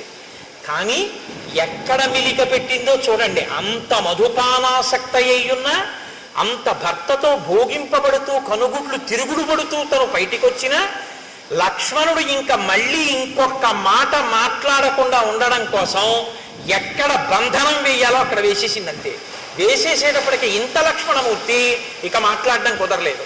ఆవిడంది, నాయన నువ్వు ఇవాళ ఈ మాట అంటున్నావు, కానీ ఒక్క మాట గుర్తుపెట్టుకో, సహిప్రాప్తం నజానీతే కాలం కాల విదాంబరానికి దానికి లొంగిపోయి మాట మరిచిపోతే అది పెద్ద విశేషమా? కాబట్టి దాని గురించి నువ్వు అంత మనసులో పెట్టుకోకూడదు, క్షమించు. ఇప్పుడు లక్ష్మణుడు ఇంకో మాట అన్నాడు అనుకోండి, విశ్వామిత్రుడి మీద మాట పెరుగుతుంది. తన గురువుని తాను అవమానింపజేసుకోవచ్చా? విశ్వామిత్రుడు అంతటి వాడు లొంగిపోయాడు అంది. అందుకని మీరు రాముడి దగ్గర నిల్చోండి. కాబట్టి ఆయన ఏవి బెంగ పెట్టుకోవద్దు నాయన, కార్యం జరుగుతుంది, విడిచిపెట్టు. అప్పుడు లక్ష్మణమూర్తి చెప్పినటువంటి మాటలకి సుగ్రీవుడు ఆ తార చెప్పిన మాటలకి లక్ష్మణమూర్తి శాంతించారు. సుగ్రీవుడు లేచి నిలబడి, నాది పొరపాటైపోయింది, నా తప్పు మన్నించు, నేను తప్పకుండా ఉపకారం చేస్తాను, నా ఐశ్వర్యము ప్రాణస్థా శ్రీశ్చ కీర్తిశ్చ కపిరాజ్యంచ శాశ్వతం రామ ప్రసాదాత్ సౌమిత్రే పునఃప్రాప్తం ఇదం మయా. ఇవన్నీ నాకు రాముడి వల్ల వచ్చినవి. కాబట్టి ఆయనకి నేను ఉపకారం చెయ్యడమా? ఆయన వెనక వస్తే చాలు, కార్యాలన్నీ నడిచిపోతాయి. ఆయనే ఈ 3 లోకములను శాసించగలడు. ఒక బాణంతో 7 సాలవృక్షములను, పర్వత శిఖరమును, పాతాళాన్ని కొట్టినవాడు రావణుడిని కొట్టలేడా? ఏదో నాకు కీర్తినివ్వడానికి వెంట రమ్మంటున్నాడు, తప్పకుండా వస్తాను, ఉపకారం చేస్తానన్నాడు. హనుమని పిలిచారు, దశ దిశల నుంచి వానరముల్ని పిలవమన్నారు. అబ్బో, ఎన్ని పర్వతాల నుంచో, మహేంద్రగిరి, హిమవత్ పర్వతము, వింధ్యాచలము, కైలాసము, సముద్రాల దగ్గర నుంచి, తాపవనం దగ్గర నుంచి, పద్మకాలవనం నుంచి, అంజనాద్రి నుంచి, మనస్సిల గుహ, మేరు పర్వతం, మహారుణ పర్వతం నుంచి అనేక మంది వానరులు, కొన్ని కోట్ల మంది, 3 కోట్ల మంది అంజనాద్రి నుండి, అలాగే అష్టాద్రి నుండి 10 కోట్ల మంది, 1000 కోట్ల మంది కైలాస శిఖరం మించి, హిమవత్ పర్వతం మించి కొన్ని 1000 కోట్లు, ఎర్రటి వర్ణం కలిగినటువంటి వాళ్ళు వింధ్య పర్వతం మించి కొన్ని కోట్లు, ఇంతమంది వానరులు బయలుదేరి వచ్చేశారు. వచ్చేస్తే రామచంద్రమూర్తి దగ్గరికి సుగ్రీవుడు లక్ష్మణ సహితుడై వెళ్ళాడు. వెళ్ళి పాదముల మీద పడి నమస్కరించాడు. నాది పొరపాటైపోయింది, మన్నించండి అన్నాడు. ఒక్కసారి చుట్టూ చూశారట. చుట్టూ చూస్తే యథార్థంగా కిష్కింధకాండలో చెప్పిన వర్ణనతోటే నేను ఉపన్యాసాన్ని పూర్తి చేస్తున్నాను. ఆనాడుట భూమి అంతా కూడా ఒక్కసారి పరాగము పైకి లేచిందిట. గాలికి చెట్లన్నీ అల్లల్లాడిపోయేట. ఆ పర్వతాలు, శిఖరాలు, నదులు ఎక్కడ చూసినా వానరాలే. ఆకాశం అంతా చీకటి కమ్మేసిందిట. కొన్ని కోట్ల వానరములు, రేపు వివరంగా చెప్తాను, అద్భుతములు, శంఖములు, లెక్కలు చెప్పడం కుదరదు. కోటి పెట్టి హెచ్చవేస్తే ఎన్ని సున్నలు వస్తాయో అన్ని కోట్ల మంది వానరములు వచ్చేసాయి. 10 రోజులలో రాకపోతే చంపేస్తానన్నాడు సుగ్రీవుడు. కొండలు నిండిపోయాయి, పర్వతాలు నిండిపోయాయి, శిఖరాలు నిండిపోయాయి, చెట్లు నిండిపోయాయి. వాళ్ళు వస్తున్నటువంటి వేగానికి చెట్లు కదిలిపోయాయి. భూమి మీద ఉన్నటువంటి పరాగమంతా లేచిపోయింది. ఎక్కడ చూసినా భల్లూకములు, లాంగూలములు, వానరములతో కిష్కింద చుట్టుపక్కల అంతా నిండిపోయి వానరములనేటటువంటి వర్షం వచ్చిందా అన్నట్టుగా ఉండిపోయింది. అంతా చీకటి కమ్ముకుపోయింది. అటువంటి చోట పరమ సంతోషంతో రామచంద్రమూర్తి మనసు చల్లబడింది. అందరూ సంతోషించారు. సుగ్రీవుడు లేచి రామచంద్రమూర్తికి నమస్కరించారు. రామచంద్రమూర్తి ఎంతో ప్రసన్నులయ్యారు. ఒక్కసారి ఆ వానరులందరి వంక చూశారు. ఓ, వర్షం వచ్చే ముందు మేఘాలతో ఆకాశం ఎలా నిండుతుందో అలా నిండిపోయింది ఆకాశమని సాక్షాత్తు వాల్మీకి మహర్షి వర్ణించారు. అందరి మనసులు చల్లబడ్డాయని వర్ణించారు. యథార్థంగా అదే స్థితిలో ఇవాల్టి ఉపన్యాసాన్ని నేను పూర్తి చేస్తున్నాను. రేపటి రోజున దీని యొక్క వివరణ రేపు సాయంకాలపు ఉపన్యాసంలో చేస్తాను. మనకేం భయం లేదు. తక్కువేమి మనకు రాముండొక్కడుండు వరకు. ఆయన అనుగ్రహం కిష్కింధకాండలో ఇంకా సీతాన్వేషణానికి హనుమ బయలుదేరిపోతున్నారు. ఇంకన్నీ చల్లని వార్తలే, చల్లబడిపోవాలి కిష్కింధకాండ చివరికి వచ్చేటప్పటికి. మీకు యథార్థం చెప్తున్నాను, ఎందుకంటే ఇక మంగళవార్తలు ప్రారంభం అయ్యాయి. అంతే, లోకం కూడా చల్లబడింది. ఇన్ని వానరములు వచ్చేటప్పటికి మరి వాయువేగం ఎలా ఉంటుందండి? ఒక్కొక్కడు ఎంతంత వేగం. అందుకే చూడండి ఎలా ఉందో వాతావరణం కూడా. శ్రీరామాయణం ప్రత్యక్షంగా ఆవిష్కరింపబడింది. మనం రామనామం చెప్పి మంగళం చెప్దాం. కోరి కొలిచిన వారికెల్లను కొంగు బంగారు రామనామము, రామనామము రామనామము రమ్యమైనది రామనామము, అండపిండ బ్రహ్మాండములకు ఆధారమైనది రామనామము, రామనామము రామనామము రమ్యమైనది రామనామము, వాదభేదాతీతమగు వైరాగ్యమే శ్రీరామనామము, రామనామము రామనామము రమ్యమైనది రామనామము సకల జీవులలోన వెలిగే సాక్షిభూతము రామనామము రామనామము రామనామము రమ్యమైనది రామనామము నీలమేఘ శ్యామలము నిర్మలము శ్రీరామనామము రామనామము రామనామము రమ్యమైనది రామనామము శాంతి సత్య అహింస సమ్మేళనము శ్రీరామనామము రామనామము రామనామము రమ్యమైనది రామము రామనామము రమ్యమైనది రామనామము పండు వెన్నెల కాంతి కలిగిన బ్రహ్మనాదము రామనామము రామనామము రామనామము రమ్యమైనది రామనామము దట్టమైన గాఢాంధకారము రూపుమాపును రామనామము రామనామము రామనామము రమ్యమైనది రామనామము మంగళాశాసనపరై మదాచార్య పురోగమై సర్వైశ్చ పూర్వైరాచార్యై సత్కృతాయాస్తు మంగళం మంగళం కోసలేంద్రాయ మహనీయ గుణాత్మనే చక్రవర్తి తనూజాయ సర్వభౌమాయ మంగళం ఉమాకాంతాయ కాంతాయ కామితార్థప్రదాయినే శ్రీగిరీశాయ దేవాయ మలినాథాయ మంగళం కరచరణకృతం వా కర్మవాక్కాయజం వా శ్రవణనైనజం వా మానసం వాపరాధం విహితం వా సర్వమేత్తక్షమస్వ శివ శివ కరుణాబ్ధే శ్రీమహాదేవ శంభో సర్వం శ్రీ ఉమామహేశ్వర పరబ్రహ్మార్పణమస్తు.